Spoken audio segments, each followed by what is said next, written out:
अस्सलाम वालेकुम। Welcome to novels narrative. कैसे हैं आप सब? उम्मीद करती हूँ कि खैर आफियत से होंगे जी। तो आज हम स्टार्ट करने जा रहे हैं अपना न्यू नॉवल, लेकिन उससे पहले अगर आपने अभी तक चैनल सब्सक्राइब नहीं किया है तो जल्दी से चैनल सब्सक्राइब कर लें, बेल आइकन दबा दें ताकि हर आने वाली नई वीडियो आपको मिलती रहे। लाइक कमेंट और शेयर करना मत भूलें, ठीक है जी। जी, तो आज जो हम नॉवल स्टार्ट करने जा रहे हैं बहुत ही मज़े का नॉवल है, बहुत कमाल की स्टोरी है, यकीनन आप लोगों को पसंद आएगी। तो अगर मैं आप लोगों को नॉवल के बारे में बताऊं तो नॉवल हवेली बेस्ड नॉवल है, वडेरा बेस्ड नॉवल है, फेडरल सिस्टम बेस्ड नॉवल है, इसके अलावा एमरजेंसी निकाह बेस्ड नॉवल है, खून बहा बेस्ड नॉवल है, और हीरो जो है ना वो बदगुमान हीरो भी कह सकते हैं। बहुत ही मज़े का नॉवल है, मिसअंडरस्टैंडिंग बेस्ड भी है, आई थिंक सो, मेरे ख्याल नहीं है, पता नहीं तो बहुत ही मज़े का नॉवल है, बहुत कमाल की स्टोरी है, यकीनन आप लोगों को पसंद आएगी। थोड़ा सा बता देती हूँ कि जो हीरोइन है वो शहर की रहने वाली है और वो गांव शादी पे आती है अपने दोस्त की, लेकिन वो दोस्त शादी से भाग जाती है तो वो इमरजेंसी में हीरोइन का निकाह कर देते हैं। तो अभी बाकी स्टोरी आपको पढ़ने और सुनने से पता चलेगी। बहुत ही मज़े की नॉवल है। तो चलिए हम बगैर वक्त ज़ाया किए स्टार्ट करते हैं और देखते हैं कि हमारी आज की कहानी में क्या होता है। रात बेहद हसीन थी। फिज़ा में रात की रानी के फूलों, सावन की फुहार की महक और गीली मिट्टी की सूंधी सूंधी खुशबू फैली हुई थी। खिड़कियों से जब हल्की हल्की भीगी सी हवाएं अंदर आती तो उसके तन मन में एक अजीब सा पुरलतीफ सा एहसास सरायत कर जाता। बिलाशुबा मौसम ने बहुत खूबसूरत अंगड़ाई ली थी। ये भीगी भीगी ठंडी ठंडी सी शोख नरम हवाएं और उसकी सरसराहट सावन रुतों का संघार थी। ऐसे मौसम में उसके अंदर बेखुदी सी छा जाती। सावन की महक, बारिश की फुहार, फूलों, चांदनी रातों, इन सब में मगन और अपनी दुनिया में मस्त रहने वाली लड़की आज कितनी बेबस थी। अंदर की घबराहट भरने लगी तो वो खिड़की के पास आ खड़ी हुई और खिड़की के दोनों पट पूरी तरह वाक करके उससे बाहर की जानब अपनी हथेलियां फैला दी। बारिश मोतियों के कतरों की सूरत हथेलियों पर बरसकर पानी बनने लगी। बाहर अब तेज बारिश होने लगी थी। छम बारिश की बूंदें माहौल पर जबरदस्त तासुर छोड़ रही थी। इन बूंदों को हवाएं इधर से उधर लिए आंख मचोली खेल रही थी। बारिश के कतरों का रिला चांदनी के बुलबुलों की तरह रक्सा था। तेज हवा का झोंका अपने साथ बुछार लेकर उसके चेहरे, गर्दन और सीने पर हमलावर हुआ तो उसने अपनी बंद आंखों को खोल लिया। जिसे बंद किए वो इस बारिश और इसकी रिमझिम बूंदों को महसूस कर रही थी। उसका दिल बारिश में भीगने के लिए मचलने लगा। तभी वो बेखुद होती दिल के हाथों मजबूर होकर अपनी गैलरी में चली आई। चूंकि उसका रूम ऊपर की मंजिल पर था, इसीलिए उसकी गैलरी काफ़ी खुली थी, बिल्कुल टेरेस की तरह। वो इर्द गिर्द के माहौल से बेपरवाह और बेखबर इस बारिश में अपने तन मन दोनों को ही भिगोने लगी थी। वो जो भी रूम में दाखिल हुआ था, गैलरी में उसे यूं भीगते देखकर उसके कदम गैलरी के ग्लास डोर के पास थम से गए थे। वो यकटक उसे देखने लगा। ब्लैक एंड वाइट लॉन के प्रिंटेड सूट पर दुपट्टा कंधों पर फैलाए, आंखें बंद किए वो दोनों हाथों को वाकी गैलरी के बीचों बीच खड़ी बारिश को एंजॉय कर रही थी। ठंडी तेज हवा उसके लंबे स्याह बालों की बिखरी जुल्फों से छेड़खानी में मसरूफ थी। उसका निखरा निखरा सा चेहरा, जिस पर हल्की सी मुस्कुराहट उसके मासूम से हुस्न को चार चांद लगा रही थी।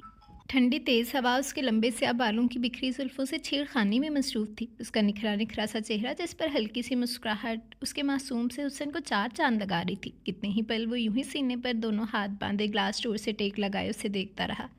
काफ़ी देर भीगते रहने के बाद उसने वापसी का इरादा किया और जब वो अपने भीगे वजूद के साथ पलटी तो उसे यूँ गैलरी के डोर पर इस्तेदादा देखकर चौंक गई थी।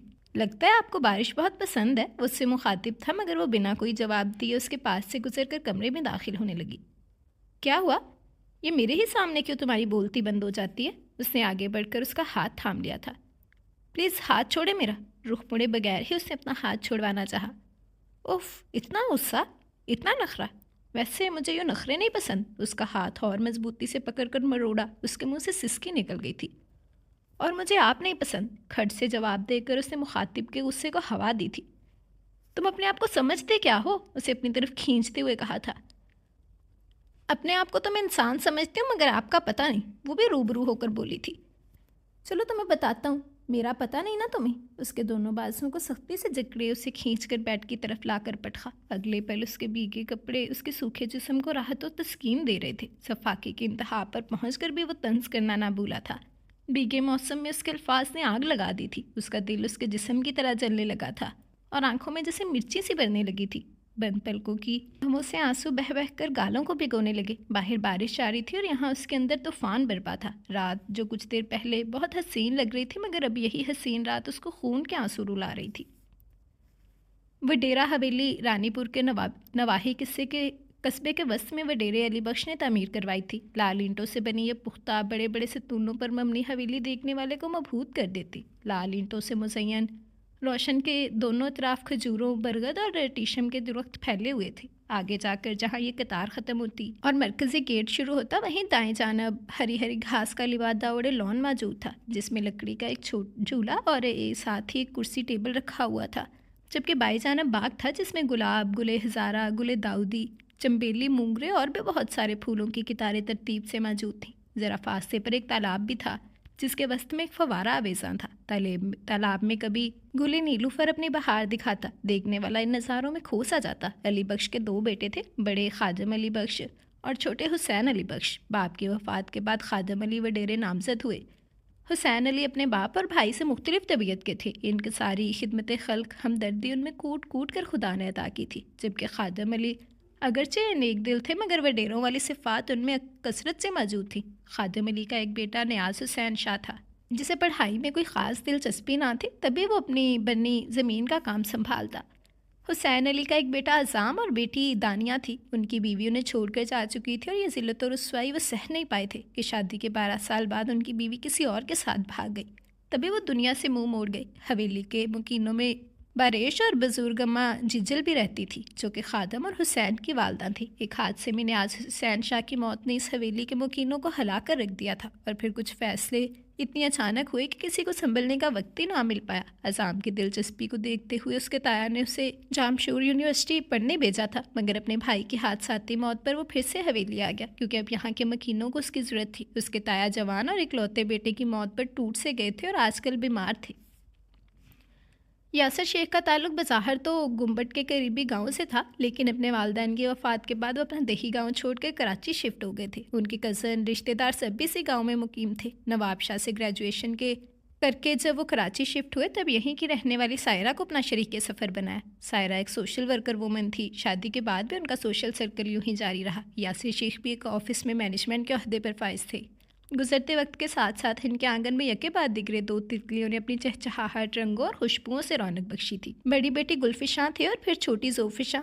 दोनों को अपने माँ बाप का यकसा प्यार मिला था, तभी इनमें दोनों के गुण शामिल थे। गुलफिशां ने ग्रेजुएशन मुकम्मल किया ही था कि उसके रिश्ते आना शुरू हो गई, जिसमें से जुनैद उन्हें मौजू लगा और यूँ गुलफिशां जुनैद बनकर परदेश सुधारी। आजकल वो कनाडा में मुकीम थी और उसका 6 माह का प्यारा सा बेटा रुमैसल था।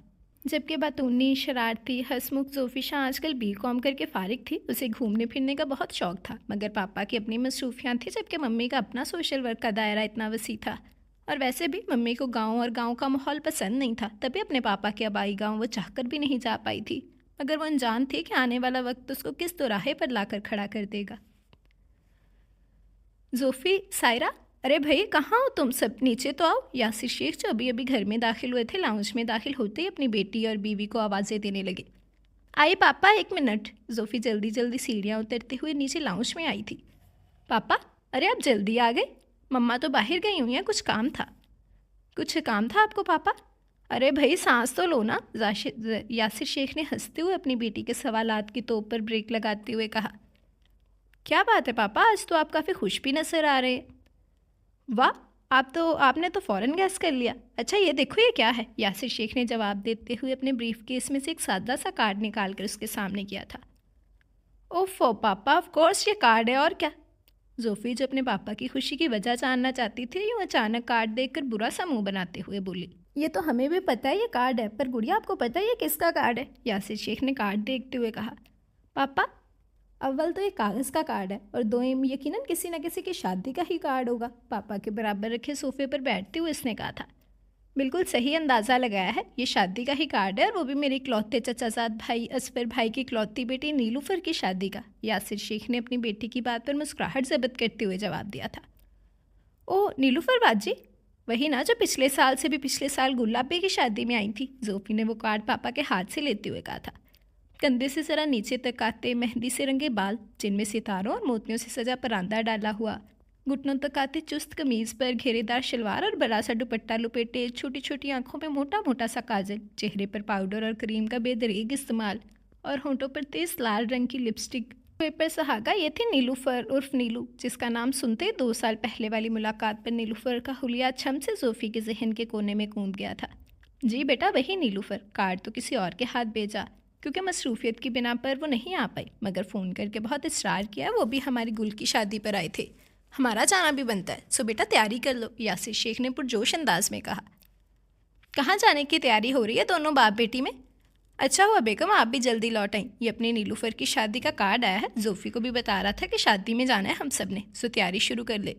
यासिर शेख ने अपनी बेगम के जवाब में तफसील से आगाह किया, जो कि अभी अभी आई थी। यू मीन हमें गांव जाना पड़ेगा? लेकिन मैं ऐसे कैसे शादी में जा सकती हूँ?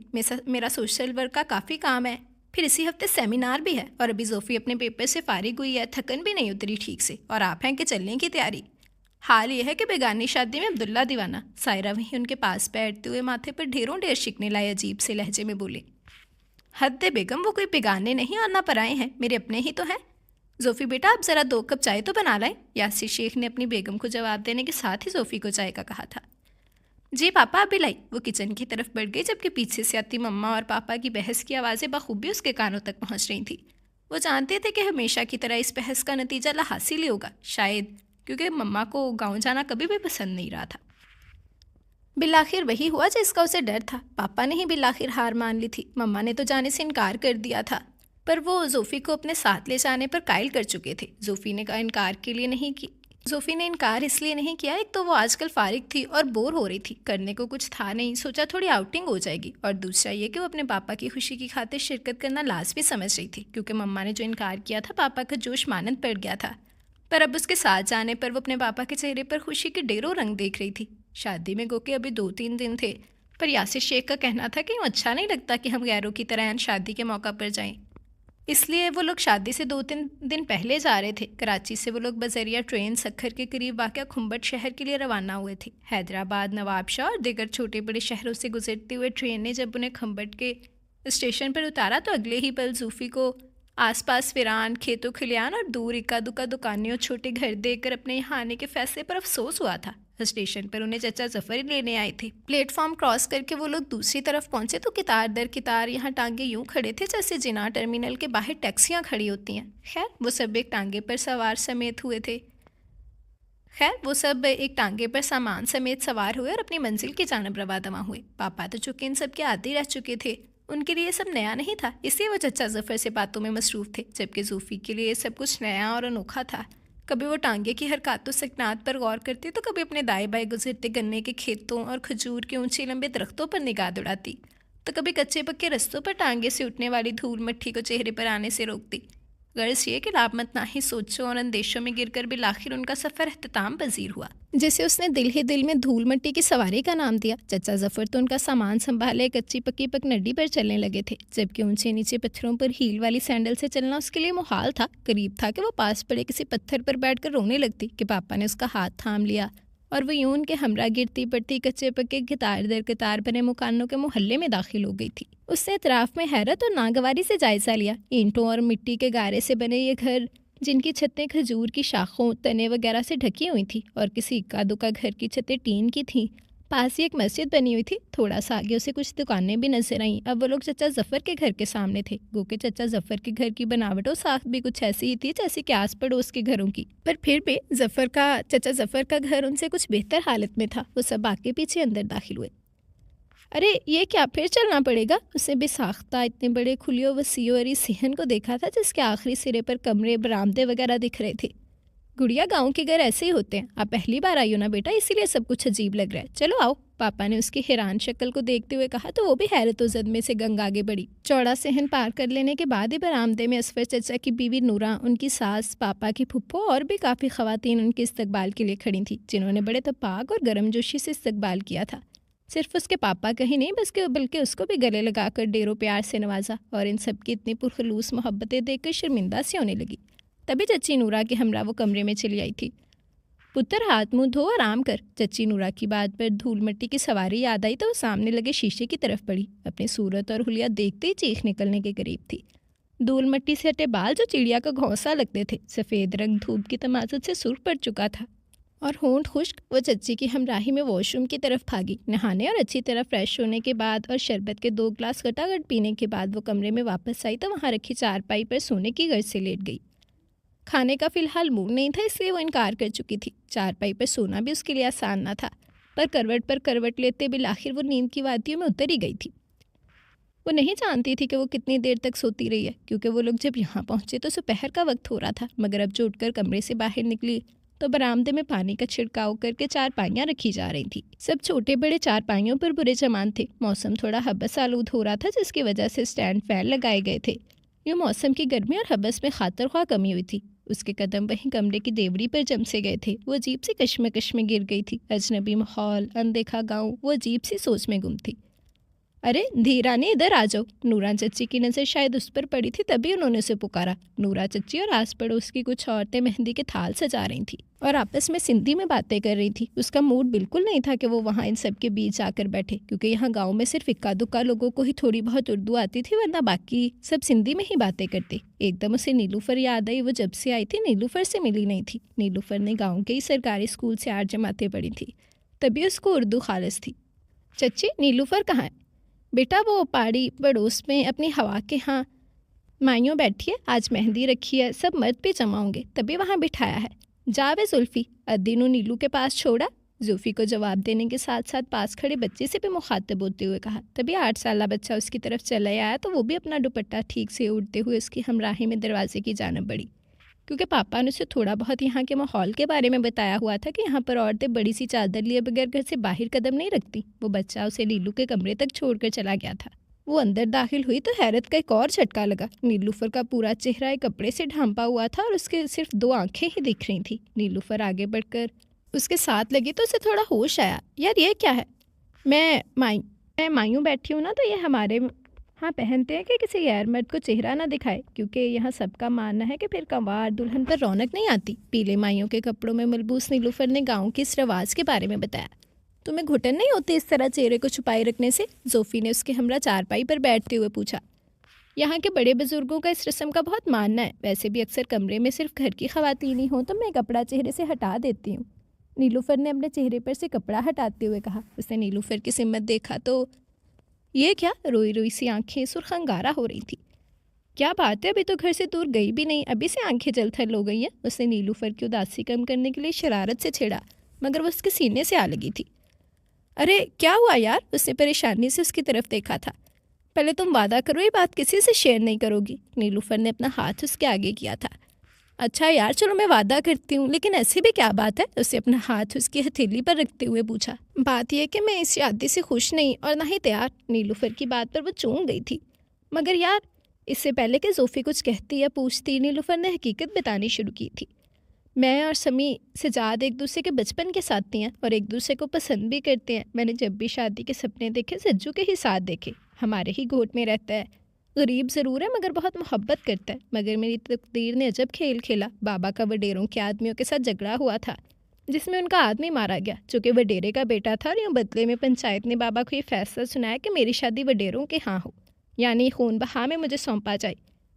अब इन सब में मेरा, सज्जू का, हमारी मोहब्बत का क्या कसूर है? सज़ा तो हमें मिली ना। वडेरे तो वैसे भी मगरूर और रखड़ मिजाज होते हैं, और सुना है वो तो शहर से बहुत कुछ पढ़ कर आया है, लेकिन मेरा दिल राज़ी नहीं। मुझे नहीं करनी ये शादी। बाबा को भी कहा था, मगर वो पंचायत के फैसले के आगे मजबूर है। बहती आंखों और अफसुर्दा चेहरा लिए नीलूफर ने तमाम बात बताई, जिसे सुनकर जोफ़ी तो गया सुनसी हो गई थी। आज तक गांव की रस्मों और रवाजों के बारे में सिर्फ सुना था, और अब यूँ हकीकत को सामने देखकर तो गोया उसका खून खौल उठा था। तुम फिक्र मत करो, मैं अपने बाबा से बात करूंगी, उसने तसल्ली दी। नहीं नहीं यार, तुम नहीं जानती, पंचायत का फैसला सारे गोट के लोग मानते हैं, कोई कुछ नहीं कर सकता। वो बेबसी से रो दी। अच्छा तुम हौसला रखो, कोई ना कोई हल तो होगा ही, सोचती हूँ मैं। वो बहुत गौर व फिक्र से इस मसले का हल तलाश करने में मसरूफ़ थी। जब यकलख ढोल और शहनाई की आवाज़ें गूंजने लगी, उसके गौर व फिक्र का तसलसल टूट गया था। अरे ये इतना शोर? उसने हैरानी से ज़ोर ज़ोर से आती ढोल की आवाज़ सुनकर पूछा था। आज मेहंदी है मेरी, नीलूफर ने अफसुर्दा लहजे में कहा। यार तुम ये उदास मत हो, देखो कोई ना कोई तो सल्यूशन, मेरा मतलब है हल होगा इस शादी को रोकने का। हाँ अगर तुम ये शादी किसी तरह रोक दो तो मैं तुम्हारी बहुत शुक्रगुजार होंगी। नीलूफर ने उसके दोनों हाथों को अपने हाथों में लेते हुए इल्तिजा की थी। हाँ मैं सोचती हूँ कुछ, वैसे मैं बाहर जाकर देखूँ? ढोल की इतनी तेज़ आने वाली आवाज़ों पर उसका दिल ललचाने लगा था। उसके इस अंदाज पर नीलूफर को भी हंसी आ गई थी। हाँ हाँ बिल्कुल, तुम जाओ, ये रस्म शहर में देखी होगी, अब गोट के भी देखो ना। वो उसे बहुत सी तसल्लियाँ और हौसले देकर बाहर निकल आई। ढोल की आवाज़ चच्ची नूरा के घर से आ रही थी। उसके कदम इसी से हिम्मत बढ़ रहे थे। जो ही रास्ते में चच्ची नूरा मिली, रेशम का सितारों से मुसय्यन दुपट्टा ओढ़े, छंग करते सितारों के बीच चांद का टुकड़ा लगी, मगर उसको इस वक्त जहर लग रही थी। ऐसे भी क्या खुदगर्जी कि अपनी इकलौती बेटी को यूँ रस्मों रिवाज की भीड़ चढ़ा देना। धी, मैं तुम्हें ही बुलाने आ रही थी, आ जाओ धी, मेहंदी की रस्म शुरू होने वाली है। तूने तैयार भी होना है। गो के उसका बिल्कुल मूड ना था इस सालिम समाज की किसी भी रस्म में शामिल होने का, मगर मजबूरी थी, सो वो चुपचाप तैयार होने चली गई।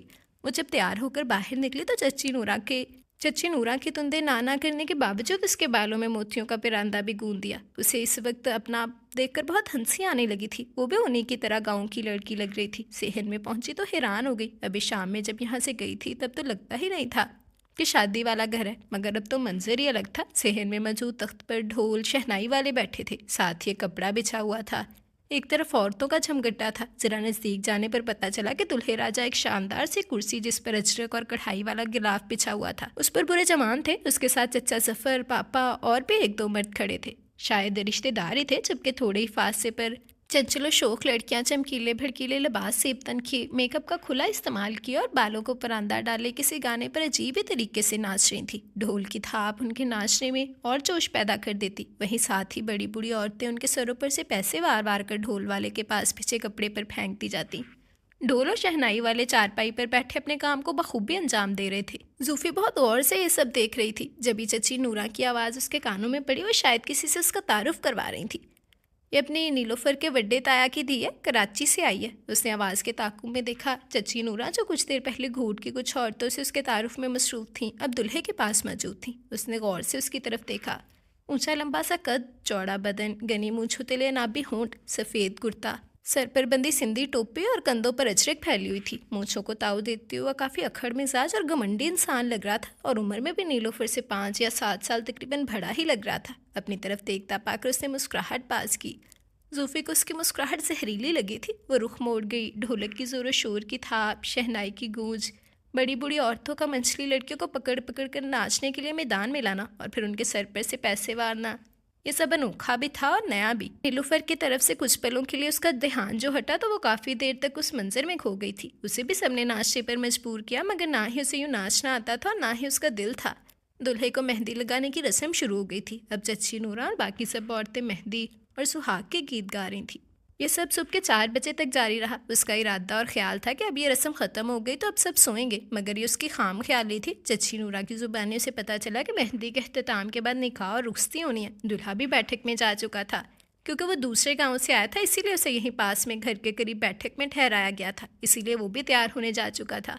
अब वो बारात लेकर आने वाला था। चच्ची नूरा ने उसे भी बाकी लड़कियों के साथ नीलूफर को तैयार करने भेजा। तब उसका जहन भी नीलूफर की तरफ क्या था। अब क्या होगा, ये सवाल उसके जहन में कूदा। वो तेज़ी से बाकी लड़कियों से भी पहले नीलूफर के बुआ के घर की तरफ बढ़ी थी। वहाँ पहले से ही कुछ औरतें मौजूद थी जो दरवाजे को पीट रही थी, क्योंकि दरवाज़ा अंदर से बंद था। कुछ अनहोनी और ख़तरे की घंटियाँ उसके इर्द गिर्द बजने लगी थी। उसका वहम ठीक निकला। हाय हाय, छोरी मुंह काला करके भाग गई। ये आवाज़ें थी या तूफ़ान की आमद जिसने उसे अपनी लपेट में ले लिया था। वो सुनसी हो गई थी। कभी कभी गैर मुतवक्को वाक़यात इतनी तेज़ी से ज़हूर पज़ीर होते हैं कि हैरानी के साथ साथ कुछ परेशानी भी होती है। दिलो दिमाग इर्द गिर्द से गाफिल हो जाते हैं। हर चीज़ नफ़रत और गुस्से की लपेट में आ जाती है। अभी कल तक वो खुद भी यहाँ एक मेहमान की हैसियत से थी और आज पल भर में मंजिल बदल से गए थे और अब वो यहीं की होने जा रही थी। चचा चच्ची के झुके हुए सर, इर्द गिर्द से उठती दबी दबी सरगोशियाँ, सिंधी में दिए जाने वाले ताने, दुल्हे का गुस्सा, उसके पापा की इल्तिजा, इतना सब होने के बावजूद उसका सर खुद ब खुद झुकता चला गया था। वो चाहकर भी कुछ ना कह पाई। किसे कहती, यहाँ पापा के सिवा था कौन। जब बाप ही खुद सवाली बनकर हाथ जोड़े बैठा था तो वो कैसे उन्हें खाली हाथ लौटा देती। वो नहीं जानती थी आनन फानन सब कैसे हुआ। मम्मी और अपिया का फ़ोन भी आया था। वो चुपचाप उनकी बातें सुनती रही थी। वो क्या कहती, किससे शिकवा करती, कहाँ जाती, हर रास्ता ही उसके लिए बंद था। रुस्ती से चंद मिनट पहले पापा उसके पास आए थे। देखो बेटा, मैं भले इस गांव का बासी ज़रूर रहा हूँ, मगर फजूल रस्म और रवाज को मैं भी नहीं मानता। माना कि ये सब बहुत अचानक और गैर मुतवक्के है, मगर देखो बेटा, मैं इतना भी खुदगर्ज नहीं हूँ कि अपनी ही औलाद का बुरा चाहूँ। मैं भी इस बात पर एग्री नहीं, मगर जब कल अज़ाम शाह से मिला और बातचीत की तो पता चला वाकई वो औरों से मुख्तलिफ है। वो ना सिर्फ पढ़ा लिखा बल्कि सुलझा हुआ इंसान है। हर बाप की तरह मुझे भी अपनी बेटी के लिए एक ऐसे ही दामाद की तलाश थी। शायद कुदरत ने जोड़ी यूं ही बनाई हो बेटा, बस मेरी इल्तिजा है मेरा मान मेरी इज्जत रखना। जानता हूँ अभी तुम भी अपनी मम्मी की तरह मुझसे नाराज़ हो, मगर गुड़िया कभी कभी वक्त के हाथों में हमारी ज़िंदगी की डोर होती है और फिर वक्त ही हर बात का फैसला करता है। वैसे भी हर चीज़ का एक सही वक्त होता है। अभी ये सब इतना अचानक हुआ कि तुम क्या मैं भी ठीक से इसको एक्सेप्ट नहीं कर पा रहा, पर सही वक्त आने पर मेरा फैसला मेरा इंतखाब तुम्हें गलत नहीं लगेगा। नया माहौल नई जगह तुम्हारे लिए रहना थोड़ा मुश्किल होगा, मगर मुझे अपनी बेटी पर पूरा भरोसा है कि वो वहाँ एडजस्ट हो जाएगी। ना सिर्फ एडजस्ट बल्कि एक अच्छी बहू बनकर वहाँ सबके दिल भी जीत लेगी, है ना बेटा? बस मेरा दिल कर रहा है सदा खुश हो, मेरा फैसला तुम्हारे लिए एक अच्छा फ़ैसला साबित हो और कामयाब ज़िंदगी गुजारोगी। वो उसके सर पर हाथ रखकर बहुत सी दुआएं और हदायतें देकर चले गए। अब क्या बचा था कहने को और सुनने को? इतना सब हो चुका था कि आंखों से तो आंसू भी ना टपक सका।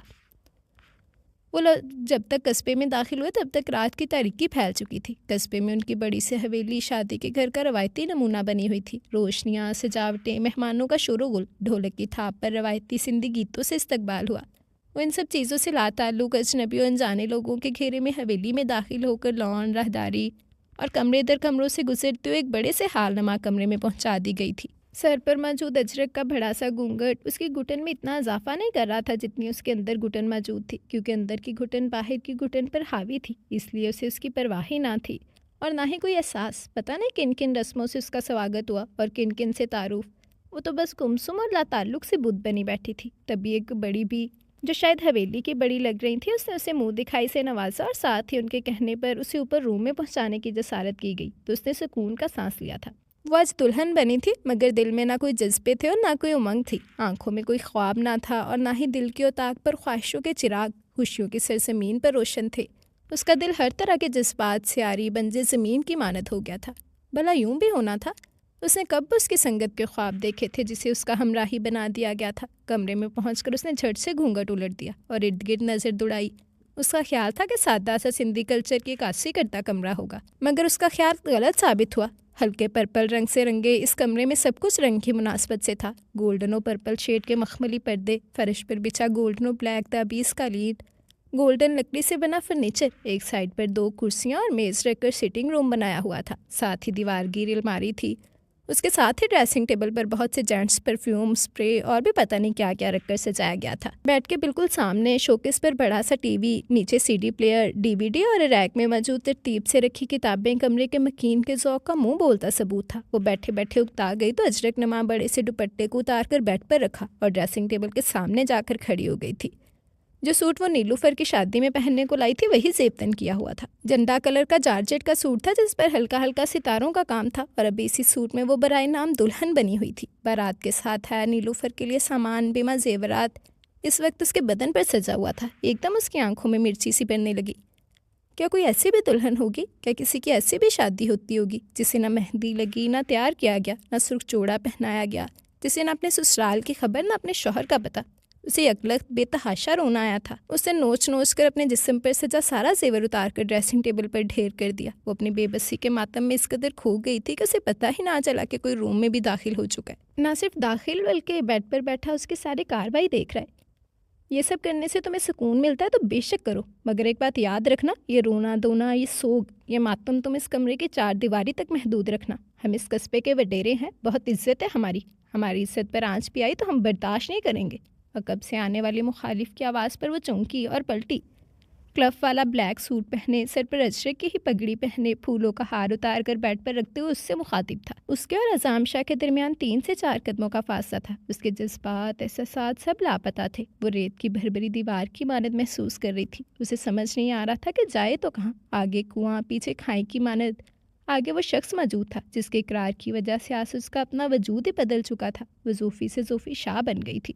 सामने मौजूद शख्स उसका मिजाजी खुदा था, कानूनन और शरअन उसे हक था। तभी अचानक वो खुद ही उसके करीब चले आया। एक हाथ से अपनी शर्ट के बटन खोले जबकि दूसरा हाथ उसकी कमर के गिर्द हमाइल करते हुए उसे अपनी तरफ खींचा था। तुम लड़कियां अपने आप को क्या समझती हो? बहुत महान, बहुत बड़ी चीज़? तुम लोग ये क्यों भूल जाती हो कि जिन मर्दों को तुम अपने आगे पीछे घुमा सकते हो वो चाहे तो तुम्हें अपनी गुलाम बना कर रखे, और तुम लोगों की हैसियत भी क्या है उसके सामने? एक जूती के बराबर। तुम खूबसूरत हो, मगर ये तुम्हारा हुस्न आज तुम्हारे लिए बाइसे अजाब होगा। अगले ही पल ज़ोफ़ी की घटी घटी चीखें उसके सीने में ही दम तोड़ने लगी थी। बिल्कुल इसी तरह अनोखी और अकेली शब ज़फ़ाफ़ का हाल भी मुख्तलिफ ना था। अपना हक समेट कर किसी फाते जर्नल की मानद अपनी फ़तह और मर्दानगी के नशे में चूर बेखबर वो सो चुका था, जबकि उसकी चीखें आंसू उसके अंदर ही अंदर दम तोड़ चुके थे। आंखें शिद्दत गिरिया से सुर्ख हो चुकी थी। पढ़ा लिखा सुलझा हुआ शरीफ इंसान, पापा के कहे अल्फाज उसके इर्द गिर्द खड़े उसकी बेबसी और हालात पर हंस रहे थे। शिद्दत से उसका दिल चाह रहा था कि काश कोई अपना हो जिसे वो अपने दिल का हाल सुनाए, जिसके गले लगकर वो इंसानी शक्ल के भेड़िए के करतूत बता सके, जिसने ना जाने किस बात का उससे बदला लिया था, मगर आसपास उसकी आहों और आंसुओं के सिवा कोई ना था। न जाने कब यूं ही सोफे पर बैठे बैठे उसकी आंख लग गई थी। उसकी इस बेनाम से शादी को 3 दिन हो चुके थे। उसका वलीमा दूसरे ही दिन बड़े धूमधाम से रखा गया था। पूरे कस्बे और हवेली को खूब सजाया गया था। हर तरफ जश्न का समा लग रहा था। उसके पापा, असफर चचा वगैरह उसकी तरफ से शामिल थे, जबकि मम्मी नहीं आई थी क्योंकि वो अब तक दोनों बाप बेटी से नाराज़ थी। यासिर साहब से नाराज़ होने का जवाब तो बनता था, मगर सूफ़ी से नाराज़गी की वजह उसकी खामोशी थी कि उसने बिला चूंचरा रजामंदी कैसे दे दी। इन 3 दिनों में वो अपने ससुराल वालों के बारे में थोड़ा बहुत जान चुकी थी। वैसे भी उसके ससुराल में थे ही कौन, एक बीमार ताया जी, अम्मा जिजल, दादी अज़ाम शाह और दानिया अज़ाम शाह की बहन, बाकी कुछ नौकर चाकर थे। ये हवेली के मकीन ताया खादिम अली अपने इकलौते और जवान जहान बेटे की वफ़ात के बाद चारपाई से लग चुके थे, जबकि अम्मा जिजल का निचला दहड़ एक हादसे में पैरालाइज हो चुका था, इसलिए वो हमा वक्त व्हील चेयर पर ही होती थी। दानिया ने पहले कस्बे से ही मैट्रिक किया था और फिर आगे उसके भाई ने ही पढ़ाया था, क्योंकि गांव में ज़्यादा तालीम का रिवाज ना था। यही हाल कुछ कुछ कस्बे का था। इन 3 दिनों में वो इन लोगों से काफ़ी घुल मिल गई थी, और ये उसके ससुरालियों की बदौलत ही था, जो कि बहुत सादा और मुखलिस थे। उसके दिलजोई में हमा वक्त लगे रहते थे। नीलूफर की शादी की घर से आते हुए वो 2 से 3 जोड़े हिलाई थी। उसे क्या पता था किसी और की शादी में शिरकत करते करते वो खुद मिस से मिसिस बन जाएगी। तभी अम्मा जिजल ने ही आसपास की किसी दर्जन से उसके लिए कुछ कपड़े सिलवा लिए थे और कुछ सिलवाने दिए थे। अज़ाम शाह से उसका सामना वलीमे के बाद से अब तक नहीं हुआ था। उसे पता चला था कि वो किसी ज़रूरी काम से हैदराबाद गया हुआ था। वो तीनों हवेली के बागीचे में बैठी हुई थी जब शाम की चाय लिए मासी हाजरा चली आई। ज़ोफ़ी अम्मा जिजल के सर में तेल से मालिश कर रही थी। हालांकि इन कामों के लिए मुलाजमा थी, मगर शफीक चेहरे वाली बेलौस और पुरखलूस से अम्मा जिजल में से एक पादराना पुरशफीक बुजुर्ग मिल गई थी। बेलौस और पुरखलूस से अम्मा जिजल में उसे एक पादराना पुरशफीक बुजुर्ग मिल गई थी। वो भी उसे एक बेटी की तरह चाहती थी। तभी ज़ोफ़ी को भी उनके पास बैठना और उनके काम बढ़ चढ़ कर करना अच्छा लगता था। आखिर ज़बरदस्ती की शादी में बड़ी भी और इस सीधी सादी देहाती लड़की का क्या कसूर था। उनके खलूस प्यारो अपनायत के बदले में इतना करना तो उसका भी हक बनता ही था। तभी बराबर में रखी कुर्सी पर सैल बप हुआ। गुलफिशा आपी की कॉल आई थी। उनसे बात करके उसके दिल का बोझ कुछ कम हो गया था। धी रानी, तेरी शाहपुत्र से कोई बात हुई? नई नवेली कवार को छोड़कर खुद शहर जा बैठा है। वो जो कॉल डिस्कनेक्ट करके बैठी थी अम्मा जिज्जल की से अचानक बात पर वो बुखला गई थी। वो अम्मा अद्दा का नंबर भरजाई के पास नहीं, मैं कर लूँगी कॉल। दानिया ने बर वक्त बात संभाली तो उसने तो शक्राना में इस नजरों से दानिया की सिमत देखा, जहाँ फैली मुस्कुराहट ने ज़ोफ़ी को किसी अपने के पास होने का एहसास दिलाया था। बात सुन नंबर ले अद्दा का, बात सुन नंबर ले आ अद्दा का और भरजाई को दे। अम्मा जिज्जल के हतमी अंदाज पर चारों ना चार दानिया ने ज़ोफ़ी को नंबर दिया था। ज़ोफ़ी चाह रही थी कि उसे बात ना करनी पड़े, मगर अम्मा जिज्जल के इसरार पर उसे कॉल मिलानी ही पड़ी थी। अस्सलाम वालेकुम जी, वो आप घर कब आएंगे? सलाम के साथ ही उसने अपना मुद्दा बयान किया था। आप कौन होती हैं पूछने वाली? बेहतर होगा कि आप अपने काम से काम रखें। दूसरी तरफ से आती काटदार आवाज़ ने उसकी बोलती ही बंद करवा दी थी। कवार क्या कह रहा है शाहपुत्र? कब तक आएगा वापस? वो जो कुछ सेकंड के लिए साकत से खड़ी हो गई थी अम्मा जिज्जल की आवाज़ पर चौंकी, जिनकी सवालिया नजरें बेचैन थी जवाब सुनने के लिए। वो अम्मा पूछ रही हैं कि आप कब तक आएंगे? रुकते झिझकते उसने अपनी बात मुकम्मल की। ओह अच्छा, उनसे कहना मेरी फ़िक्र ना करें, मैं जल्दी आऊँगा। बस कुछ ज़रूरी काम निपटाने हैं और आइंदा मुझे कॉल मत करना, समझी तुम? फनकारती हुई लहजे में उसने कॉल डिस्कनेक्ट कर दी थी। अम्मा जिज्जल उसके जवाब की मुंतज़िर थी। वो अम्मा, वो कह रहे हैं कि कुछ काम है, वो निपटा के जल्दी आ जाएंगे। उसने अपने लहजे को नॉर्मल बनाते हुए कहा था। चलो अच्छा है तुमने बात कर ली, अब देखना अपनी नवीली ज़ाल की आवाज़ सुनकर दौड़ा चलाएगा। अम्मा जिज्जल ने मुस्कुराते हुए कहा। जवाब में वो मुस्कुरा भी ना सकी थी। उसके दिल पर मनोबोझ आ पड़ा था। अम्मा जिज्जल को मासी हाजरा अंदर लेकर जा चुकी थी। अब लॉन में दानी और ज़ोफ़ी ही बैठे थे। भरजाई, तभी दानी की आवाज़ पर वो अपनी सोचों के दायरे से बाहर निकली थी। पता है भरजाई, जब हमें नीलूफर का पता चला, साथ ही अद्दा ने फ़ोन पर आपका बताया, क्योंकि अम्मा जिज्जल की माजूरी और फिर ताया जी की नासाज तबीयत को देखते हुए हम बारात में नहीं आए थे। तभी अद्दा से आपका यूँ अफरा तफरी का निकाह सुनकर हम सब गुमसुम हो गए थे। लातादाद अंदेशे और फ़िक्रें सताने लगी थी कि कहीं गुस्से और जल्दबाजी में अद्दा ने गलत इंतखाब और गलत फैसला ना कर लिया हो। अम्मा जिज्जल और ताया जी का भी कहना था और सोचना था कि आप शहर की हैं, यहाँ कैसे रह पाएंगी और कैसे सब समझेंगी, मगर सबके अंदाजे गलत साबित हुए। आप तो बहुत अच्छी निकली, सब डर सब फिक्रें उड़न छू हो गई। सच कहूँ तो आप जैसी प्यारी और अच्छी बहू इस हवेली को डिजर्व करती है। दानी की बातें सुनकर जोफ़ी के चेहरे पर धीमी सी मुस्कुराहट उभरी थी। बरछाई, हमें पता है ये सब जो अचानक हुआ ठीक नहीं हुआ, यूँ जल्दबाजी में, पर यकीन मानिए बरछाई, हम कभी आपके साथ कोई ज़्यादती नहीं करेंगे। यहाँ आपको कोई तकलीफ़ नहीं होगी। और तुम्हारा भाई जो मुझे तकलीफ़ देगा, जो मेरे साथ ज़्यादती कर गया, उसका अजाला कौन करेगा? जोफ़ी ने दिल में सोचा था। अच्छा भरजाई, मैं सोच रही थी कि रवायती दुल्हनों की तरह आपका 16 संहार नहीं हुआ। इतनी अफरा तफरी में शादी हुई कि ना मुझे अपने अरमान निकालने का मौका मिला और ना ही आपको मेहंदी लगाने का। तो क्यों ना एक बार फिर से आपको दुल्हन बनाया जाए। दानिया अपनी बात कहकर फ़ौरन से बेशतर भाग खड़ी हुई। जोफ़ी जो उसकी बातों पर गौर व फिक्र से सुन रही थी, उसके आखिरी बात पर चौंकते हुए इसके पीछे लपकी थी। इधर आओ, मैं तुम्हारे सारे अरमान निकालूं। पर भरजाई, आप पहले दुल्हन तो बन जाए, मेरे अरमान खुद ही निकल जाएंगे। वो दोनों आगे पीछे लॉन में इधर से उधर भाग रही थी, जबकि ताया जी, जिनका कमरा हवेली से अलग लॉन की तरफ उनकी फरमाइश पर बनाया गया था, वो खिड़की से लॉन की इस बागीचे में उड़ती इन 2 तितलियों को देखकर मुस्कुरा दिए थे। आज सुबह से उसने हवेली के ज़ाती कामों की जिम्मेदारी संभाली हुई थी। हालांकि अम्मा जिज्जल ने जोफ़ी को मना भी किया, मगर उस पर जो कामों का भूत सवार हुआ था वो इतनी आसानी से उतरने वालों में से ना था। वो शुरू से ही ऐसी थी, जिस काम का इरादा करती उसे अख्ताम तक पहुंचा के ही दम लेती थी। शुरुआत उसने अपने और शाह के रूम से की। यूँ तो शाह का रूम ठीक ठाक था, मगर उसे ठीक तरह से तरतीब किया जाता तो और भी बेहतर लगता। तभी वो 1-2 मुलाजमाओं को लेकर सेटिंग चेंज करने में लग गई थी। गैलरी, जिसकी आराइश पहले मसनूई घास को पूरे फर्श पर बिछाकर और साइड्स में 2 इजी चेयर रखकर की गई थी, जोफ़ी ने वहाँ भी अपनी फ़नी सलाहियतों के जौहर दिखाए थे। सबसे पहले उसने चेयर्स को बाहर निकालकर मुलाजिम से यहाँ केन से बनी बास्केट चेयर मंगवा कर लगाने का ऑर्डर दिया था। साथ ही माली बाबा से उसने बाग में मौजूद कुछ चिम्बेली, गुलाब और गुले दाऊदी जैसे पौधों के गमले लाकर गैलरी के एक साइड पर तरतीब से लगाए। साथ ही कुछ मसनई बेलों से गैलरी की दीवार को आरास्ता किया था। अब उसके रूम की एक गैलरी एक छोटे से बाग का मंजर पेश कर रही थी। इन कामों से फारिग होकर उसने ग्लास डोर पर एक लाइट से कलर का पर्दा लगा दिया।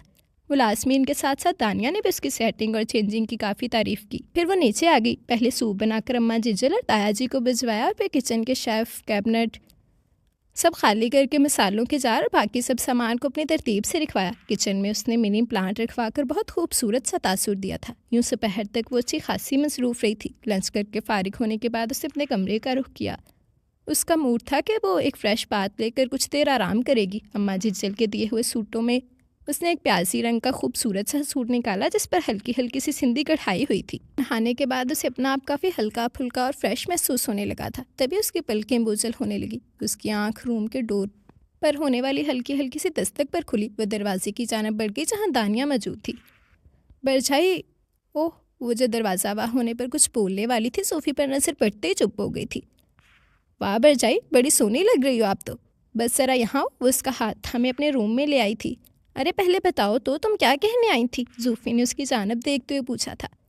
वो भी बता दूंगी, पहले जल्दी से फ्रेश होकर आई, मैं वेट कर रही हूँ आपका। दानिया जोफ़ी को वॉशरूम की तरफ धकेलते हुए बोली। फ्रेश होने के बाद जब वो बाहर आई तो दानिया ज्वेलरी में उलझी बैठ नजर आई थी। अरे ये सब क्या हो रहा है? भरजाई, मेरे पास कोई मोतियों का जड़ाऊ हार नहीं, आपके पास तो है, मुझे देंगे प्लीज़? दानिया ने इल्तिजा करते हुए कहा। अरे हाँ बिल्कुल, अम्मा ने ही मुझे मुंह दिखाई पर दिया। रुको, मैं लेकर आती हूँ। अगले चंद मिनटों में वो हार का डिब्बा उठाई दानिया के रूम में थी। दानी, आज कुछ ख़ास है क्या? मुलाजिम भी सब यहाँ से वहाँ अलर्ट होकर भाग दौड़ रहे हैं। फिर ये सब तुम्हारी तैयारी? दानी थी। दाने के खिलाफ मामूल आज निकसिक से तैयार हुई थी। जी भरजाई, आज कुछ स्पेशल है, मगर पहले आपको मेरी बात माननी होगी। जल्दी से हार पहन लें। दानिया ने जवाब देने के साथ साथ वही चढ़ाऊ हार जोफ़ी की तरफ बढ़ाया था। इतना हबसज़दा माहौल हो रहा है, ऊपर से ये सब, जोफ़ी ने उलझन से कहा था, मगर तानिया ने जोफ़ी के नाना करने के बावजूद उसे पहना दिया। अम्मा जिज्जल ने भी जड़ाऊ मोतियों का पूरा सेट दे डाला था, जो कि झुमकों और 2 अदद कंगन पर मुश्तमिल था। इतने हबसज़दा माहौल में ये बनाओ संगार उसने कोफत से आईने में अपने एक्स को देखा था। उफ भरजाई, इतनी नई नवेली दुल्हन तो पता नहीं क्या पहनती है, और एक आप हैं कि सादगी की मूरत। अच्छा चले, मैं आपको ज़्यादा तैयार नहीं करती। हालांकि मेरा फुल मूड था पर अपने हुनर को आजमाने का, लेकिन चलें फिर किसी और वक्त। फ़िलहाल आप सिर्फ लिपस्टिक लगा लें, काजल तो वैसे भी आपने लगाया हुआ है। दानिया ने ठीक ठाक उसकी क्लास लेते हुए रेड लिपस्टिक उसकी जानब बढ़ाई। उफ, ये कलर ना बाबा, ये इतना तेज़ चुभता हुआ कलर आई डोंट लाइक। जोफ़ी ने फ़ौरन इनकार कर दिया, जिस पर दानिया ने नाराज़ी जताते हुए मुंह पर फुला लिया था। एक ही तो यहाँ उसकी सहेली थी, वो कैसे उसकी नाराज़गी बर्दाश्त करती। तभी तोहन करहन उसे लगानी पड़ी, तभी फरते मुसरत के मारे दानिया उसके गले लगी। अच्छा बस हाँ, ये लाड प्यार बाद में, अब चले बाहर आओ जल्दी, जूफी ने थोड़ा रोब जताते हुए कहा था। हाय रब्बा भरजाई, आप तो सचमुच की फिल्मों वाली भरजाई लग रही हो। अच्छा नीचे चले साथ ही, फिर खुद देख लीजिएगा। जब वो उसके हमरा नीचे मौजूद बड़े से हॉल में ड्राइंग रूम में दाखिल हुई तो हैरत और खुशी से उसकी आंखें खुली की खुली रह गई थी। दी रानी आ जाओ बेटा, अम्मा जिजल की आवाज़ उसे हाल में लाई तो वो मम्मी पापा कहते हुए इनकी जानब बढ़ी। मम्मी पापा से मिलते हुए आंसू खुद ब खुद आंखों की पलकों से आज़ाद होकर उसकी गालों पर ठहरने लगे। दिल का बोझ हल्का हुआ तो उसने अपने सामने नजर दौड़ाई। पता नहीं किस वक्त वो आया था, शायद तब जब वो सो रही थी और अब एक टांग पर दूसरी टांग चढ़ाए सामने सोफे पर बुरे जमान मुहज्जब बना बैठा था, जैसे उससे ज्यादा शरीफ और मासूम इंसान शायद ही कोई और होता। या पुरतकल्लुफ डिनर के अहतमाम पर वो हैरान थी कि इतनी सब तैयारी इतने कम वक्त में कैसे हो गई, जबकि कुछ बाजारी आइटम भी थे खाने में। डिनर के बाद जब चाय बनाकर वो सबको सर्व कर रही थी तभी तन्हाई पाकर मम्मी ने घुमा फिराकर सबके रवैये के बारे में दरियाफ्त करना चाहा। उसे शिकायत होती तो कहती ना, दानिया, अम्मा, जिजल, ताया, हत्ता के मुलाजिम तक सब इतने अच्छे और पुरखुलूस लोग थे। पर जैसे ही उसके लबों पर शाह का नाम आया फौरन उसे मम्मी ने कहा, हाँ बेटा मैं जानती हूँ सब, तुम्हारे पापा से मैं बहुत लड़ी थी कि आखिर ऐसा जुल्म मेरी ही बेटी के साथ क्यों, अपने गांव के रस्मों रिवाजों की भीड़ मेरी लाडली बेटी को क्यों चढ़ा दिया। मगर जब असाम हमें लेने घर आया, हमसे मिला, फिर रास्ते पर उसकी बातें, हमारे लिए उसकी नस्रों में इज्जत और एहतराम देखकर मुझे भी तुम्हारे पापा के इंतखाब पर फ़ख्र हुआ। और फिर बाकी अंदेशे तुम्हारी नन बीजी वगैरह से मिलकर दूर हो गए।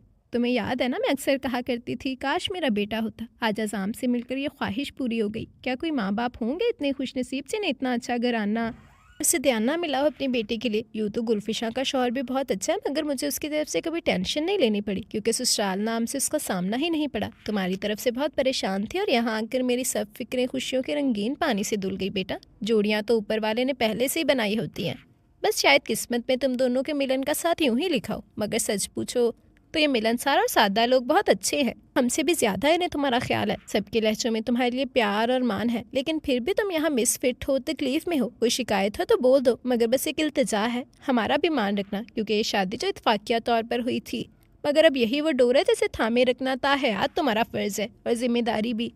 मुझे अपनी समझदार बेटी पर पूरा भरोसा है। मम्मी का लहजा राहत रिसां था, जबकि जूफी के होंठों पर मचलती शिकायत दम तोड़ गई थी। चाहने के बावजूद भी कुछ ना कह पाई। रात गहरी होने से पहले पहले वो लोग निकल गए थे, क्योंकि आज मौसम के तेवर भी कुछ ठीक ना थे और फिर उन्हें चच्ची नूरा की तरफ भी जाना था। जाते जाते वो काफ़ी सारा सामान, कपड़े, ज्वेलरी, जूफी की सब फेवरेट चीज़ें वगैरह देकर गए थे। हालांकि अम्मा जीजल ने मना भी किया था, मगर उसकी मम्मी का इसरार था कि उन्होंने अपनी बेटी को कुछ भी नहीं दिया, इसलिए ये सब उनकी बेटी का हक है और इसकी हिदायतगी इन लोगों पर फ़र्ज। और यूँ एक अच्छे दिन का अख्ताम हो गया था। आज वो दिल से आसाम शाह के खिलाक और अपनायत की कायल ज़रूर हुई थी, मगर फिर भी गुजरी कुछ रातें अब भी उसे खौफ में मुब्तला करने के लिए काफ़ी थी। उसका ख्याल था कि आसाम की वापसी अब सुबह तक की होगी, मगर उसकी ये खाम ख्याली ही थी।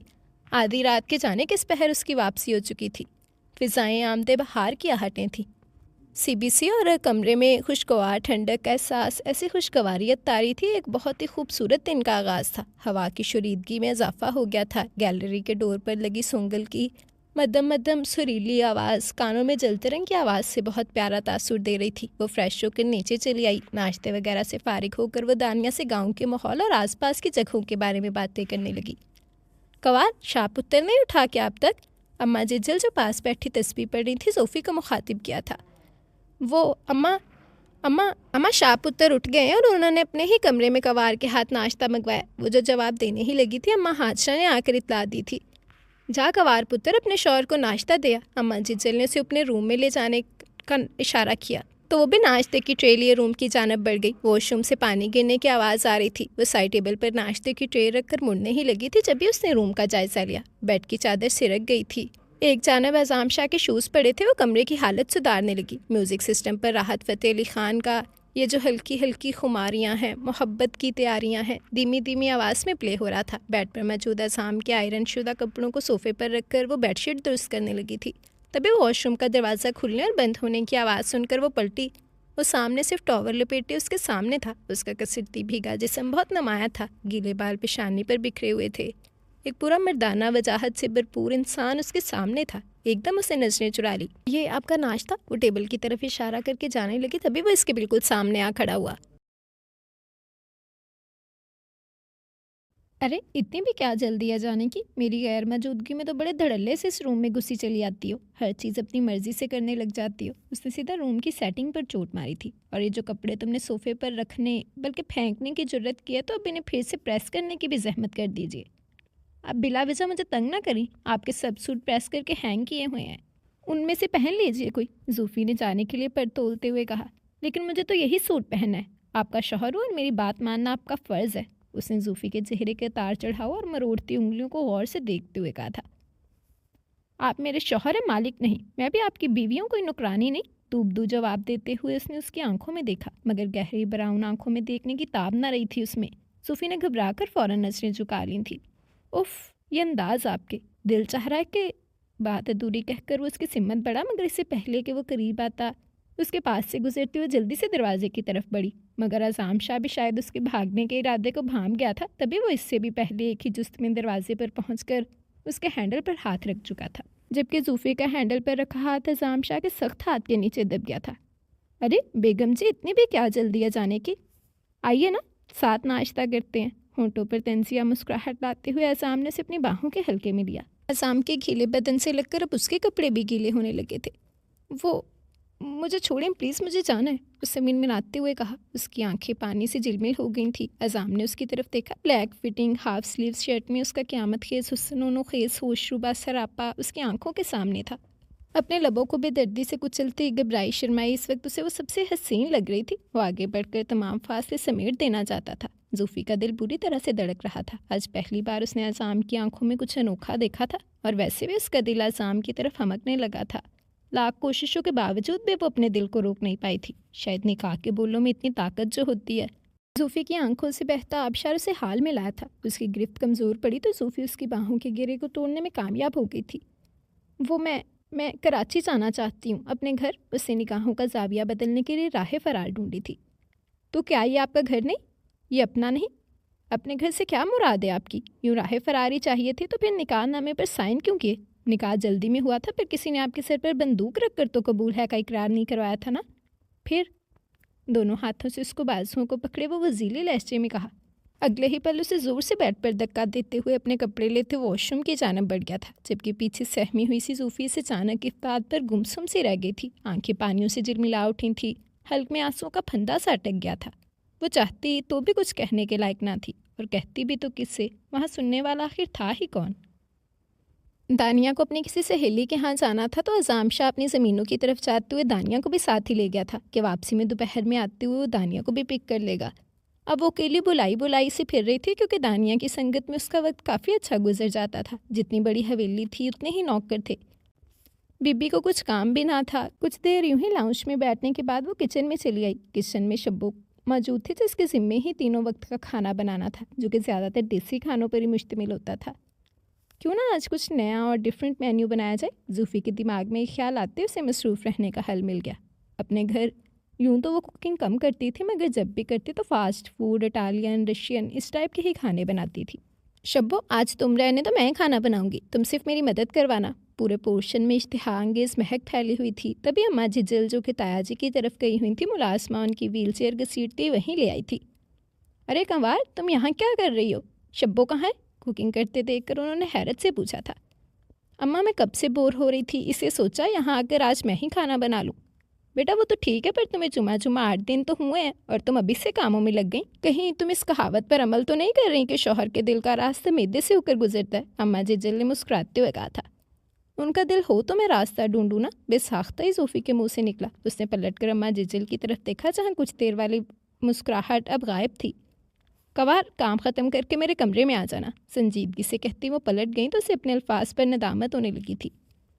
उफ, मैं भी ना बिना सोचे समझे ही बोल देती हूँ, लगता है उन्हें बुरा लग गया। खुद से बातें करते उसने बकिया काम निपटाए। चाइनीज़ चावल को दम पर रखकर और बाकी तैयारी पर नज़र दौड़ाई। शब्बों को कुछ ज़रूरी हदायत देकर वो अम्मा जिज्जल के कमरे की जानब बढ़ गई थी। दरवाज़ा नॉक करके जब वो अंदर आई तो वो बेड पर बैठी रेली बना रही थी। इतने दिनों में उसने कभी अम्मा जिज्जल को फारिग नहीं देखा था। वो भी बैठे बैठे किसी न काम में लगी रहती।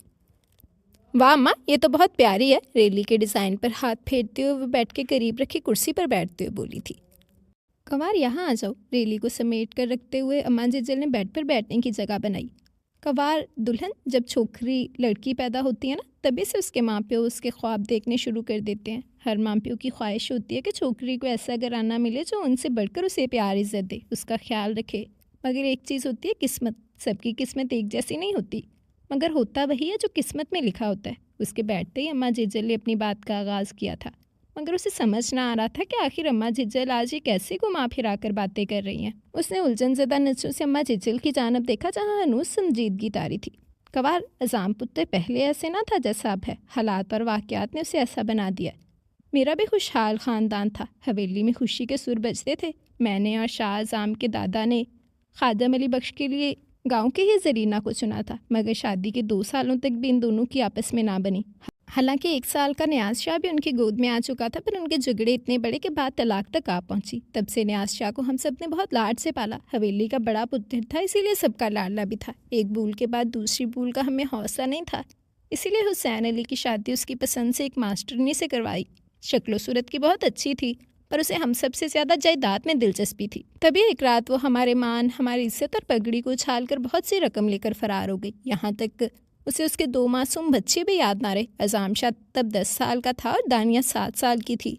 उस सुबह हमारी हवेली में क़यामत आई थी। पूरे गांव में हमारी इज्जत की नीलामी हो चुकी थी। 10 साल अज़ाम इतना बच्चा ना था, उसे सब समझ थी। तब से वो औरत के मामले में मुहतात हो गया, पर जो तूफ़ान हवेली में उठा था और हवेली की इज्जत पर दाग लगा था, उसका असर तो होना था। ठीक 10 साल बाद मेरा पुत्र मुझे छोड़कर चला गया। अज़ाम और दानिया दोनों बच्चे बिन माँ बाप के हो गए। मेरी हिम्मत भी टूट गई थी, पर मुझे और इसके दादा को अपने बच्चों को संभालना था। अज़ाम शाह का गुस्सा बढ़ता जा रहा था। तभी हम दोनों दादा दादी ने उसे हॉस्टल में छोड़ने का फ़ैसला किया और यूँ हम अज़ाम को हॉस्टल में छोड़े। मगर वापसी में मेरी किस्मत ने मुझे तन्हा कर दिया। हादसे में अज़ाम के दादा हमें छोड़ गए और मेरा निचला दहर बेकार हो गया। ज़ख्म बहुत खाए और यूँ ही वक्त बढ़ता रहा। खादम बख्श ने ही फिर हम सबको संभाला। न्याज शाह ने भी अपने प्यो के साथ पन्नों को संभाल लिया। न्याज शाह 25 साल का जवान जहान मर्द बन चुका था। अज़ाम भी 20 साल का हो गया था और हैदराबाद की यूनिवर्सिटी में पढ़ रहा था। हमारी ज़िंदगी में ठहराव आ चुका था। मगर पिछले साल जब अज़ाम अपनी पढ़ाई मुकम्मल करके लौटा तो एक बार फिर हमारे बंधन टूट गए। बन्नी ज़मीन के झगड़े में तुम्हारे असवर चचा के हाथ से गलती से न्याज शाह को घाव लग गया, जिसने हम सबसे हमारा लाडला पुत्र छीन लिया। अम्मा जिज्जल सांस लेने को रुके और साथ ही अपने दुपट्टे के पल्लू से बहने वाले आंसुओं को पोंछा था।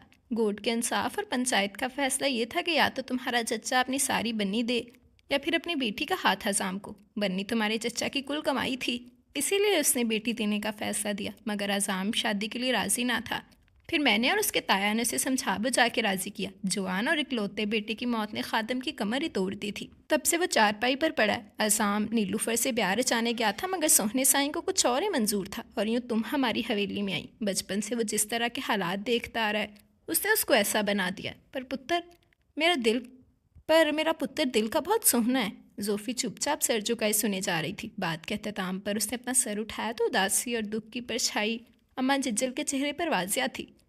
देख कंवार, शादीशुदा ज़िंदगी में मर्स और ज़ाल, मियाँ और बीवी के बीच बहुत उतार चढ़ाव आते हैं, पर हाथ पैर छोड़कर बैठने से अच्छा उसे प्यार मोहब्बत से संभाला और समझाया जाए। शौहर अगर किसी बात पर गुस्से में हो या कोई नाराज़गी हो तो वक्त के साथ साथ ठीक हो जाती है। ज़ाल का ही काम है कि ये अपने मर्स शौहर को अपने प्यार और भरोसे की चादर में छुपाए रखे। देख कंवार पुत्र, घर को घर तो एक ज़ाल ही बनाती है, मर्स तो सिर्फ ईंट गारे की मदद से मकान बनाता है। इस मकान को अपनी मोहब्बत से घर सिर्फ एक ज़ाल ही बनाती है। इस हवेली में 2 शादियाँ हुई और दोनों ही बर्बाद, और इसकी ज़िम्मेदार औरत ही थी।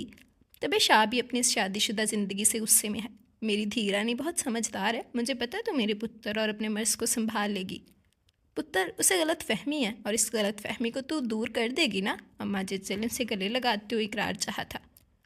अम्मा आप फिक्र ना करें, अब मैं उन्हें बताऊंगी कि हर औरत एक जैसी नहीं होती। बेख्तियारी उसके मुंह से निकला, जिस पर अम्मा जिज्जल ने उसकी पेशानी पर बोसा लिया। रब सोना करे तो सदा शाल रहे और इस हवेली की शान बनाए रखे। रब सोना हमेशा तुझे आबाद रखे। ढेर सारी दुआएं देते हुए अम्मा जिज्जल ने उसकी बलाएं ले डाली थी। दोपहर तक दानिया शाह के साथ वापसी हो चुकी थी। अरे वाह, आज तो बहुत ज़बरदस्त खुशबू आ रही है। दानिया की बात पर डाइनिंग टेबल पर मौजूद जूफी और अम्मा जिज्जल के चेहरे पर मुस्कुराहट दौड़ गई थी। कबार, तेरे ताया को भेज दिया खाना? अम्मा जिज्जल ने पूछा, क्योंकि ताया का खाना उनके कमरे में ही जाता था। रीढ़ की हड्डी में पेन की वजह से वो ज़्यादा चला फिरना नहीं करते थे। जी अम्मा, मुख्तसर जवाब देकर भी वो अम्मा जिज्जल के बराबर में रखी चेयर पर बैठ गई। चाइनीज़ चावल, चिकन टिक्का, शामी कबाब, अचार, गोश्त, रशियन सलाद और चपाती से सजी टेबल देखकर अज़ाम शाह के मुंह में भी पानी आ गया था। अरे वाह, शब्बो ने ये खाने भी बनाने सीख लिए। अच्छा है, चलो अब तो रोज़ दावतें होंगी, खाने से भरपूर इंसाफ करते हुए अज़ाम ने कहा था। मुद्दत बाद वो ये सब खा रहा था। हॉस्टल में उससे खूब ऐश किए थे और डटकर खाया था। ऐसे पकवान पर यहाँ सिर्फ देसी खाने ही बनते थे। ये सब शब्बों ने नहीं, मेरी कंवार ने बनाया, अम्मा जिजल के लहजे में मान था। अरे वाह भरजाई, आपने तो कमाल कर दिया। सच, आपके आने से बहुत रौनक हो गई है। अब तक हवेली में रौनक आई थी, अब तो किचन में भी आ गई है। दानिया ने हंसते हुए शामी कबाब की तरफ हाथ बढ़ाया। अजाम शाह ने कनखियों से उसकी तरफ देखा जो उसी की तरफ मुतवज्जो थी। अजाम ने फ़ौरन अपनी निगाहें बदल लीं। दिल में वो भी तानिया की बात से मुतफिक था। तब्दीली उसे भी महसूस हुई थी। ना सिर्फ हवेली में रौनक आई थी, बल्कि अब हवेली का हर कोना, हर गोशा, चाहे उसका रूम हो या किचन, हर जगह की तरतीब बदल चुकी थी। हर चीज़ लश्कारे मारने लगी थी। यूं तो बहुत नौकर चाकर थे, सफाई सुथराई भी रोज़ाना होती थी, मगर अब तो हर अंदाज ही नया था। हर पुरानी चीज़ पर भी नए होने का गुमान होता था। रात जब वो अपने तमाम कामों से फारिग होकर रूम में आई तो अज़ाम शाह बेड पर नींदरा सिगरेट के कुछ पे कुछ ले रहा था। उसे रूम में दाखिल होते ही छींकों पर छींकें आना शुरू हो गई थी। तभी वो गैलरी में चली आई और केन से बनी बास्केट चेयर पर बैठ गई थी। ऐसा पहली बार नहीं हुआ था। शादी के अवाइल दिनों में भी उसे यूं ही छींकों का दौरा पड़ा था। वो भी सिगरेट हाथों में दबाए गैलरी में चलाया। जब से गैलरी को जूफी ने एक सरसब्ज लॉन की शक्ल दी थी, तब से अज़ाम को भी अपने रूम का ये हिस्सा बहुत पसंद आया था। उसका भी ज़्यादातर वक्त गैलरी में ही गुजरता था। तुम ठीक तो हो? लगता है सर्दी लग गई है, मौसम भी ठंडा होने लगा है। वो मुझे ये अज़ाम के जवाब में कुछ कहते इससे पहले फिर छींक आ गई थी। उसकी सतवा नाक लाल हो चुका था। रुको, मैं जो शानदार बनवाता हूँ। वो रूम में मुड़ने लगा था। नहीं सुने, अच्छू। उसने जल्दी से अज़ाम का हाथ पकड़ा और अगले ही पल उसकी उंगलियों में दबोची हुई सिगरेट निकाल कर गैलरी से बाहर फेंक दी थी। Are you mad? ये क्या किया तुमने? वो गुस्से से बेकाबू होते हुए बोला था। वो मुझे सिगरेट से एलर्जी। अच्छू। वो हैरत से उसे देखने लगा। तभी वो आगे बढ़ा और उसका हाथ हमें बेड पर ले आया था और साथ ही पानी का ग्लास उसकी सिमत बढ़ाया था। खुदा की बंदी, तो मुझे पहले बता नहीं सकती थी? चीखों से दोहरी होती जूफी को देखते हुए उसने कहा था। आपने कभी मुझे मौका ही नहीं दिया कुछ भी कहने का। ग्लास को लबों से लगाते मासूम से अंदाज में जवाब शिकवा हाजिर था। बेख्तियार अज़ाम के चेहरे पर मुस्कुराहट दर आई। उसने उठकर रूम फ्रेशनर का बेदरीग स्प्रे किया ताकि स्मोकिंग की नागवार बू ज़ाइल हो जाए। मेरे लिए इतना करने के लिए थैंक्स। उसकी हालत कदरे संभली तो उसने अज़ाम शाह को शुक्रिया कहा था। तुम मेरी बीवी हो इसलिए नहीं किया, बल्कि मैं किसी को तकलीफ़ में नहीं देख सकता। उसने फ़ौरन ही सूफ़ी की खाम ख्याली पर पानी फेरते हुए कहा था। नफ़रत के मरहम के सिवा और कुछ नहीं इनके पास। जूफ़ी ने दिल में सोचा, आपकी ज़ात जो दूसरों के लिए तकलीफ़ का बायस बन रही है, उसका क्या? आखिर तुम्हारा मसला क्या है? जूफ़ी के सवाल पर उसने ज़िद चोदते हुए पूछा था। मेरा मसला आप हो। सामने से जवाब हाजिर था। अपनी भूली सूरत और अच्छी सीरत का जादू तुम अम्मा जिज्जल और दानिया पर तो चला सकती हो, मुझ पर इनका असर नहीं होता। मैं अच्छे से जानता हूँ कि ये जल्द या बदेर तुम्हें घर छोड़कर जाना ही है। अज़ाम ने गजीले तेवर से उसकी जानब देखते हुए कहा था। कोई भी मर्द औरत को समझ ही नहीं सकता। आप क्यों भूल जाते हैं दुनिया में कोई भी चीज़ एक जैसी नहीं, ना उसकी बनावट ना खसलत। हर कोई एक दूसरे से मुख्तलिफ है, तो आप कैसे एक किताब को पढ़कर हर किताब का मुआसना उसी पढ़ी हुई किताब से कर सकते हैं? प्लीज़ बस कर दीजिए। मैं तंग आ चुकी हूँ आपके फजूल रवैये से, आपके बेवजह गुस्से से, आपके जारहाना तेवर से। शादी करके महान बन गए, अब तमाशाई बने मुझे पल पल अज़ियत क्यों देते हैं आप? क्या कसूर है मेरा? क्यों बिना किसी जुर्म के मुझे सज़ा देते हैं? वह अज़ाम की शर्ट का कॉलर पकड़े फूट फूट कर रोती थी। तुम तंग आ चुकी हो ना? डोंट वरी, मैं तुम्हें बहुत जल्द आज़ाद कर दूंगा। इससे पहले कि तुम फ़रार हो, मैं ख़ुद तुम्हें फ़रार कर दूंगा। बस थोड़ा इंतज़ार और। सफाकी से कहता वो रूम से निकल गया था। वक्त नहायत सबक रफ्तारी से गुजर रहा था। उसे लगता था जैसे किसी ने वक्त की तनाबें खींच रखी हों। उसकी इज़्वाजी ज़िंदगी को 2 माह का अरसा होने को आया था। अम्मा जिज्जल बहुत बार अज़ाम से जूफ़ी को कराची ले जाने और गिमाने फिराने का कह कर थक चुकी थी, मगर उसकी ना हाँ में ना बदली थी। दिन तो घर के कामों में मसरूफ़ या फिर अम्मा जिज्जल से सबक आमूज़ बातें सीखने और दानिया के साथ गपशप लगाने में गुजर जाता। मगर रात तो लगता उसके कमरे में आकर ठहर से गई हो। उसके साथ ज़िंदगी रवा नदी की मानद गुजर रही थी। असल में जहाँ तवक्कुआत ही ना हो तो ज़िंदगी यूं ही बेमकसद गुजरती है। शादी के इन 2 माह बाद भी उनके बीच रवायती मियाँ बीवी वाला रिश्ता ना था। हाल बता वो अपने हक ज़रूर वसूल करता था। उनके बीच तकल्लुफ़ की दीवार अभी तक नहीं गिरी थी। तभी रात उसे पता ही ना चला कि अज़ाम ना सिर्फ लेट आया था, बल्कि उसका छोटा सा एक्सीडेंट भी हो गया था। अभी सुबह होने तक उसे अच्छा खासा तेज़ बुखार हो चुका था। डॉक्टर अभी उसे चेक करके और दवाई देकर गया था। वो उसके लिए यखनी बना रही थी, तभी अम्मा जिज्जल किचन के पास चली आई। व्हीलचेयर की वजह से वो ऊपर रूम में नहीं जा सकती थी, मगर दानिया सुबह से ही ऊपर अपने भाई के पास थी। कंवार, ये सब छोड़िए, शब्बो देख लेगी। तो मेरे पुत्र के पास जा, पता नहीं किसकी नज़र लग गई है मेरे पुत्र को। अम्मा जिज्जल की आवाज़ में वाज़िया घबराहट थी। शब्बू, ये बाउल में सूप डाल दो। शब्बू को हदायत देकर वो पंचों के बल अम्मा जिज्जल के पास बैठी थी। अम्मा परेशान ना हो, वो जल्द ठीक हो जाएंगे, अब बस दुआ करें, मैं जाती हूँ उनके पास। जूफ़ी ने उन्हें तसल्ली दी। हाँ पुत्र, तू जा, ज़रा देख, उसे किसी भी चीज़ की ज़रूरत हो सकती है। उसकी तो रात से तबीयत ठीक नहीं थी, मगर तूने भी हमें नहीं बताया, बता देती तो रात ही कोई दवा वगैरह कर देते। अम्मा जिज्जल की बात पर उसके ऊपर गर्म पानी पड़ गया था। वो उनको दिलासा देते सूप लिए ऊपर चली आई थी। देखे ना भरजाई, अद्दा को पता नहीं क्या हो गया, कुछ बात भी नहीं कर रहे। दानिया की आंखों से टिप टिप आंसू बहने लगे थे। तुम परेशान मत, तो डॉक्टर ने कहा है शाम तक ठीक हो जाएंगे, और दवाई वगैरह भी तो दी है ना, फिक्र ना करो। जाओ तुम भी कुछ खा लो, मैं हूं ना इनके पास। दानिया को दिलासा देते हुए उसे हदायत भी दी। दानिया के जाने के बाद वो बेड की तरफ आई जहां आज़ाम शाह पर नीम बेहोशी तारी थी। सर और हाथों पर लगी चोटों पर डॉक्टर ने ड्रेसिंग कर दी थी। उसका दिल आज़ाम की सेहतयाबी की दुआएं मांगने लगा। सुर्खो सफ़ेद रंगत, पेशानी पर बिखरे बाल, गहरे अब्रू और ऊपर कोठी हुई पलकें, घनी मूंछों तले दबे अनाबी होंठ जो इस वक्त जर्द थे। वो मुंह बोलता मर्दानगी का सबूत था। ये शख्स जो उसका मुकद्दर था, नसीब था, काश उसे दिल से अपना था। वो बेखुद सी होती बेड पर उसके बिल्कुल पास बैठ गई थी, उस बेसुध से लेटे शख्स पर जो कि उसका मिजाजी खुदा भी था। टूट कर प्यार आया था, उसके इतने करीब होते हुए भी फासले पर था। उसने अपने लब उसकी जलती पेशानी पर रख दिए। अज़ाम किसी मासूम बच्चे की तरह हल्का सा खिसमिसाया तो उसने फ़ौरन अपने लब हटा लिए थे। मैं बहुत अकेला हूँ, मुझे मत अकेला छोड़ो प्लीज़, मेरे पास रहो, मुझे मत छोड़ो। वो नीम बेहोशी में बड़बड़ा रहा था, साथ ही अपना सर दाएं बाएं पटक रहा था। जूफ़ी घबरा सी गई। उसे अपना दाया हाथ उसके सीने पर रखकर उसे पुरसकून करना चाहा था। मैं यही हूँ आपके पास, कोई आपको अकेला नहीं छोड़ रहा। वो झुककर आहिस्ता से बोली और हैरत अंगेज तौर पर अब वो पुरसकून हो चुका था। वो कुछ देर तक उसे तकती रही, फिर अपना हाथ आहिस्ता से उसके सीने से हटाया। मगर इससे पहले कि वो अपना हाथ वापस लेते अज़ाम ने उसका हाथ जकड़ लिया। एक पल को जूफ़ी को लगा वो जाग रहा है। उसका दिल तेज़ी से धड़कने लगा, मगर वो अब भी बेहोशी में ही था, और ये हरकत भी शायद गैर इरादी तौर पर उसने की थी। 2 दिन बाद जाकर अज़ाम की तबीयत बेहतर हुई थी। आज दानिया के होने वाले ससुराल लिए उसकी शादी की डेट फिक्स करने आ रहे थे। दानिया की निस्बत अज़ाम शाह के जिगरी दोस्त मुस्तफ़ा से तय हुई थी, जो कि हैदराबाद में रिहाइश पजीर था।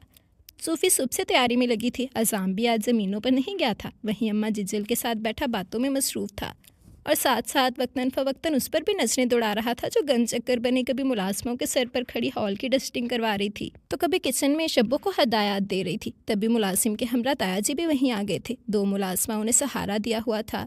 ताया जी को आता देखकर जूफ़ी ने भी अज़ाम से पहले बड़ी फुर्ती से मुलाजिम से इजी चेयर मंगवाई, जबकि अल्फाज अज़ाम के मुंह में ही रह गए थे।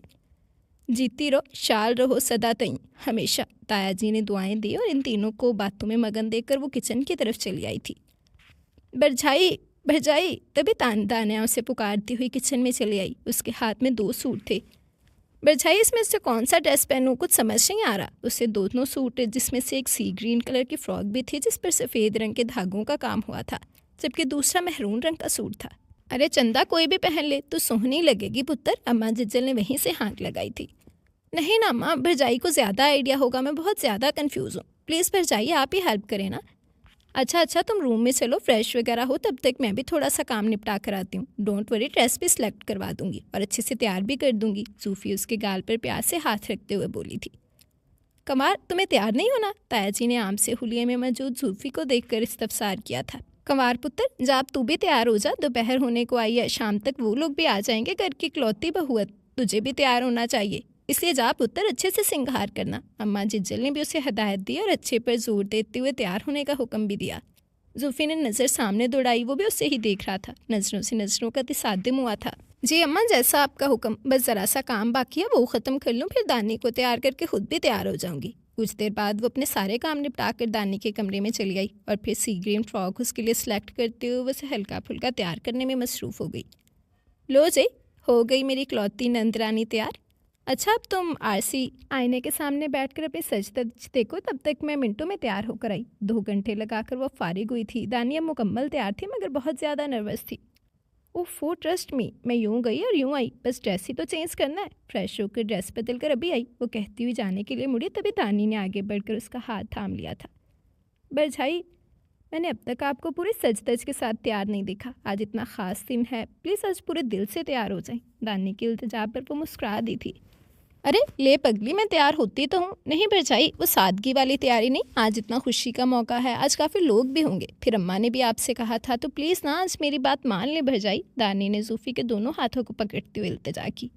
अच्छा जनाब, मान लेते हैं आपकी बात, वैसे भी आप तो मेहमान हैं अब। जूफ़ी ने उसे छेड़ा तो वह शर्मा गई, जबकि जूफ़ी हंसते हुए दानी के रूम से निकली थी, मगर बाहर ही उसका टकराव अज़ाम शाह से हो गया था। बहुत खुश हैं आप, और इस खुशी में शायद नज़र आना भी बंद हो गया है। वैसे खुशी का दिन मेरी बहन और हम सब के लिए है, मगर खुश आप हैं। हाँ, क्योंकि आपकी बहन मेरी नंद है। असाम के तंज का जवाब देकर वो रोब से अपने कमरे में आ गई थी। कुछ देर में ही वो उसके पीछे रूम में चला आया। इतना भी खुश मत हो, बनावटी लोगों से मुझे सख्त नफरत है, और ये जो तुम बनावटी और दिखावे के रिश्ते बना रही हो और निभा रही हो, मैं अच्छे से जानता हूँ तुमने इन रिश्तों और घर को छोड़कर चले जाना है। अलमारी से अपने कपड़े निकाल कर बेड पर उछालते हुए उसने जूफी से कहा था। इतनी नफरत और बदगुमानी भी अच्छी नहीं होती। इंसान को इतना भी गलत फहमियों के अंबार तले दबकर नहीं रहना चाहिए कि उसका वजूद ही गलत फहमी के ढेर में कहीं गुम हो जाए। जूफी ने उसके कपड़े उठाए, उसे जवाब देते हुए स्त्री स्टैंड पर आ गई थी। मानना पड़ेगा, बातें अच्छे कर लेती हो, पर मुझ पर असर नहीं होता। वैसे इतने टाइम में तुमने इस घर में काफ़ी जगह बना ली है, बस सिवाय मेरे दिल के। वो कहता हुआ वॉशरूम की तरफ बढ़ गया था। कोई और वक्त होता तो यही बातें जूफी को रिलाती और तकलीफ देती, मगर अब जबकि वो जान ही गई थी कि इन कड़वी कसीली बातों के पीछे एक डर है शाह के दिल में, वो माजी से खौफजदा है, तब से उसने अपने दिल को मजबूत कर लिया था, क्योंकि अब सवाल सिर्फ एक बीवी की वफा का ही नहीं बल्कि औरत जात पर एतबार का भी था। जब तक वो नहा कर निकला तब तक वो ना सिर्फ उसके कपड़े प्रेस कर चुकी थी बल्कि उसने अपने लिए भी ड्रेस सेलेक्ट कर लिया था। जब तक वो तैयार होता रहा तब तक वो रूम में ही इधर उधर के कामों में लगी रही, क्योंकि वो उसके सामने तैयार नहीं होना चाहती थी। मेहमान आ चुके थे मगर उसका कुछ पता नहीं था, हत्ता कि दानिया भी हॉल में मौजूद थी। तभी वो अम्मा जेजल के इशारे पर उसे बुलाने के लिए गुस्से में बड़ा ऊपर चलाया, पर दरवाजे पर ही वो मबहूत सा रह गया। वो वाकई इतनी खूबसूरत थी, आज लग रही थी। लाल रंग की सिल्की साड़ी जिस पर सफ़ेद सितारों का काम चमक रहा था, उसके बदन पर सजी हुई थी, कानों में लंबे आवेज़े, हाथों में शीशे की खनकती चूड़ियाँ, भीनी भीनी रिदम की महक जो कि पूरे कमरे में फैली हुई थी, आसाम के हवासों पर छाने लगी। पल में उसका गुस्सा उड़न छू हो गया था। उसकी दरवाजे की सिमत पुश थी और वो अपने गर्दन झुकाए लंबे स्याह बालों की आबशार को एक शोल्डर पर लिए, दोनों हाथों को पीछे किए पिल का खूबसूरत चमकता हुआ सेट पहनने की कोशिश कर रही थी। उसके कदम अंदर की जानब बढ़ गए। वो खामोशी से उसके पीछे आ खड़ा हुआ और सेट का लॉक बंद करने लगा। घबराकर जूफी ने पीछे देखा जहाँ वो खामोशी से उसका लॉक बंद कर चुका था। आईने में दोनों का अक्स नमाया था। असाम वाइट शलवार और महनून कुर्ते में डैशिंग लग रहा था। जूफी के आसपास पॉइजन की खुशबू फैलने लगी। जूफी तकरीबन तैयार हो चुकी थी। वो आज बिलाशबा किसी हसीन मूर्ति की मानत लग रही थी। उसने पहली बार जूफी को सजे सजाए रूप में गौर से देखा था। सजा संवरा दिल के सरापा जो पूरे ज़माने का हुस्न अपने अंदर समेटे मौजूद था। काजल से भरी आंखें भी ऐसी जिनमें हिस्सों मलाल और अफसुर्दगी का सहरंगेज तासुर भी था, और मुकाबल को चत कर देने वाली मासूमियत भी। ऐसे भूले और उभरते हुए नकूश जो देखने वाले का दिल मोह लेकर जाएं। दराज पलकों के सिरे पर मोती जैसे आंसू टंगे थे जो इसके हुस्न पर जच रहे थे। उसने हमेशा ही सूफी को सादा और आम से हुलिये में देखा था, और आज यूँ बनाओ संगार, ये तैयारी, हल्का फुल्का मेकअप उसकी खूबसूरती में चार चांद लगा गया था। कितने ही पल इन दोनों के बीच खामोशी से सिरक गए। तभी अम्मा हाजरा की आवाज़ पर वो ज़रा फासले पर हुआ था। आप पुत्र और कवार, अम्मा जज्जल तुम दोनों का नीचे इंतज़ार कर रही हैं। पैगाम देकर वो चली गई। आज उसे इतराफ़ करना ही पड़ा था कि वो वाकई सराहने और चाहने के काबिल है। तभी वो भी जाने को मुड़ा। आज आप बहुत खूबसूरत लग रही हैं। उसके पास से गुजरते हुए आज़ाम ने सरगोशी की, मगर जाने से पहले वो पीछे मुड़कर उसके चेहरे पर बिखरती सुर्खी देखना ना भूला था। नीचे सब खुश असलूबी से तय पा गया था। 3 माह बाद की तारीख तय हुई थी। आज सबकी आंखों में अपने लिए सताइश और तारीफ देखकर उसे अपना आप काफ़ी बदला हुआ लग रहा था। अगर आज वो महसूस कर रही थी कि उसकी तबीयत कुछ भारी सी और डल सी हो रही थी। ड्राइंग रूम में भी मेहमानों के सामने उसके कदम डगमगाए थे। क्या बात है अम्मा, कोई खुशखबरी तो नहीं कवार की तरफ से? दानी की सास ने हंसते हुए पूछा था। वो शर्मा सी गई जबकि आज़ाम के चेहरे पर मुस्कुराहट दर आई थी। मेहमानों को रुखसत करके उसका इरादा था कि वो जल्दी रूम में जाए, क्योंकि आज उसे बहुत थकन भी महसूस हो रही थी। तभी वो शब्बों और बाकी नौकरों को किचन समेटने और दिगर हदायत देकर अम्मा जिज्जल को उनकी दवाइयाँ देने उनके कमरे में चली आई थी। कवार पुत्र, तेरी तबीयत तो ठीक है ना? आज माशाल्लाह सोहनी भी इतनी लग रही थी, कहीं नजर ही ना लग गई हो। उसकी चाल में वाज़ा लड़खड़ाहट थी।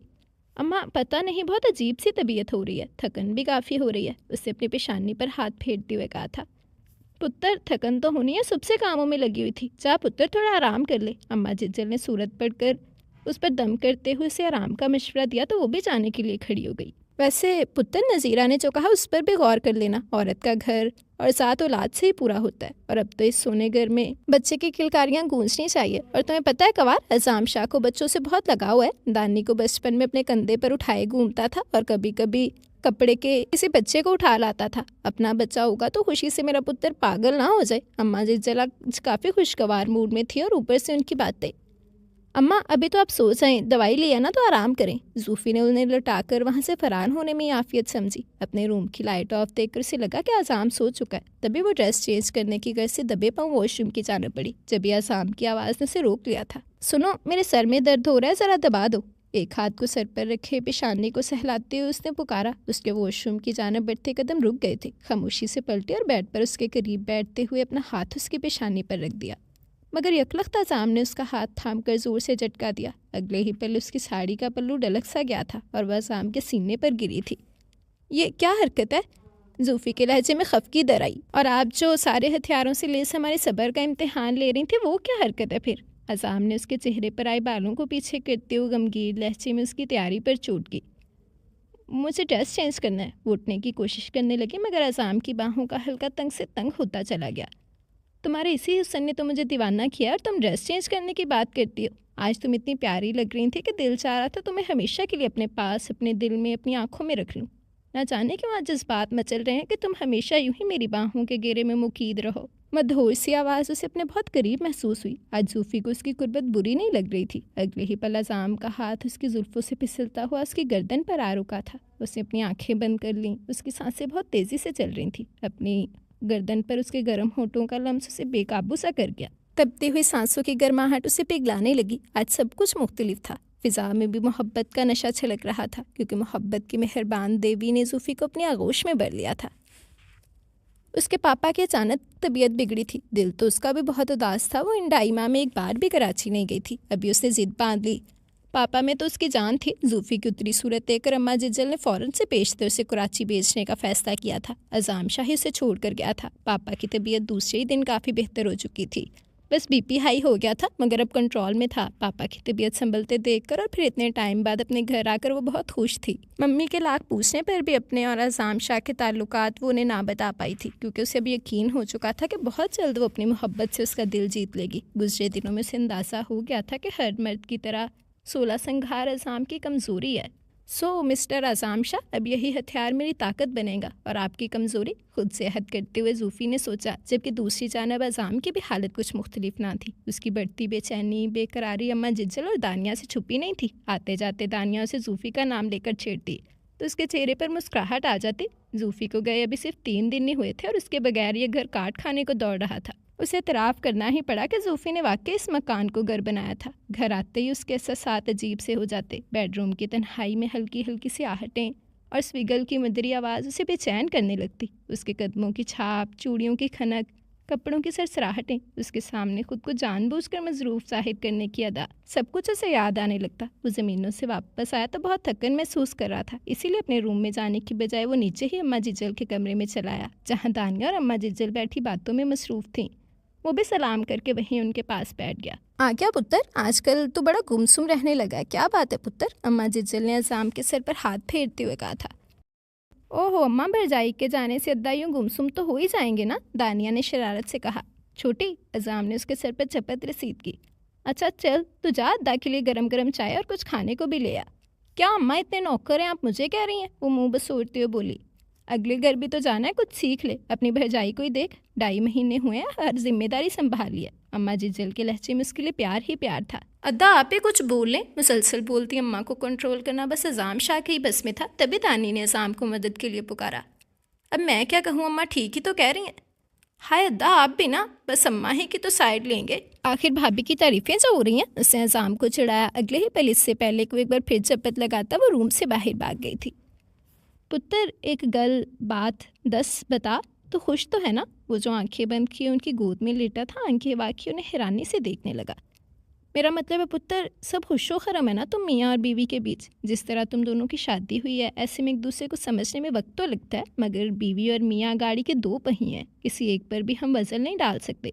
इसी तरह तुम दोनों में भी गलती किसी की नहीं, बस हालात ही ऐसे हैं कि तुम लोग चाहकर भी एक दूसरे पर भरोसा नहीं कर पा रहे। मगर देख पुत्र, गलत फहमी की दरार जब दिल में पड़ने लगे तो फ़ौरन से पहले अपनी आंखों पर से बेवकूफ़ी का पर्दा हटाकर अक्लमंदी के ऐनक लगाकर इस दरार को इत्मीनान भरोसे से भर देना चाहिए, वरना दूसरी सूरत में वो दरार रिश्तों की दीवार तोड़ने में मिनट लगाती है। वो अम्मा जिज्जल की बातें बहुत ध्यान से सुन रहा था। वाकई आजकल उसके साथ ऐसा ही कुछ हो रहा था। अम्मा मैं क्या करूं? दिल चाहकर भी एतराफ़ और फैसला मानने को तैयार नहीं होता कि वो मेरी वफ़ादार रहेगी, हमारी इज्जत की लाज रखेगी। जब एक औरत खुद तलाक मांग सकती है, जब एक औरत 12 साल बाद भी अपना बसाया हुआ घर छोड़कर जा सकती है, तो फिर ये तो आजकल की लड़की है। मुझसे खोने से डरता भी हूँ, मगर रोकने का पाबंद भी नहीं। उठकर बैठकर अम्मा जिज्जल के दोनों हाथों को थामे अपना हाले दिन उन्हें बयान किया। पुत्र, मैं जानती हूँ कि तुझे चाहने लगा है, चाहे तू इतराफ़ कर या ना कर, पर मुझे खबर है और वो भी तुझे पसंद करती है पुत्र। उसकी आंखें, उसका ख़ानदान, शर्मो इज़्ज़त सब इस बात की गवाह है कि वो छोड़ कर जाने वालों में से नहीं। देख पुत्र, बात सुन, दुनिया में हर तरह के लोग मौजूद हैं। किसी एक की गलती की सज़ा हम दूसरे को नहीं दे सकते। किसी न किसी पर भरोसा तो करना ही पड़ेगा, और फिर दिल भले उल्टे हाथ पर हो, मगर फैसले हमेशा सीधे करता है। पुत्र, तू भी अपने दिल की ही सुन। आगे जो रब सोहने की मर्जी, वो बादशाह है, मालिक है, सब बेहतर ही फैसला करेगा। अम्मा जिज्जल की बातों से उसे थोड़ी धारस मिली थी। वो आजकल जिन उलझनों की डोर में उलझ रहा था, वो डोर सुलझी ना थी तो कम अज़ कम उसका सिरा ज़रूर हाथ आ चुका था। उसे अब उम्मीद होने लगी थी कि बहुत जल्द वो अपनी कश्मकश का हल निकाल लेगा। जूफ़ी को आए भी एक हफ़्ता भी पूरा नहीं हुआ था, मगर उसने जाने की तैयारी पकड़ ली थी। मम्मी पापा भी थोड़ा हैरान थे तो खुश भी कि वो ससुराल में अच्छे से एडजस्ट हो गई है, जबकि दूसरी जानब जूफ़ी उलझन का शिकार थी। आजकल वैसे भी उस पर अजीब सी सुस्ती चढ़ी हुई थी। वो जो बहुत दिनों का सोच कर आई थी, अब 5 दिनों में उकताहट में मुब्तला हो गई थी। अम्मा जिज्जल और दानी से बातें होती थी तो उसे पता लग गया था कि दूसरी तरफ भी हाल बुरा ही है। मम्मी पापा के रोकने के बावजूद भी वो ना रुकी थी। अम्मा जिज्जल से कहकर ड्राइवर बुलवा लिया था, क्योंकि हवेली की औरतों को अकेले सफ़र की इजाज़त ना थी। साथ ही उसने अम्मा जिज्जल को मना कर दिया था कि उसकी वापसी का घर में किसी को भी पता ना चले, क्योंकि वो अचानक घर आकर वो सरप्राइज़ देना चाहती थी। उसे पता था अम्मा जिज्जल हैं तो पुराने ज़माने की, मगर फिर भी हर बात अच्छे से समझती हैं। वो यकीनन सब संभाल लेंगी। और हुआ भी कुछ यूं ही। ड्राइवर चूँकि एक दिन पहले रात ही में आ चुका था, तभी वो लोग नमाज फ़जर पढ़कर निकले थे। चूँकि डायरेक्ट सफ़र था, इसलिए वो 11 बजे तक घर पहुँच चुके थे। हमेशा की तरह आज़ाम शाह ज़मीनों की तरफ जा चुका था।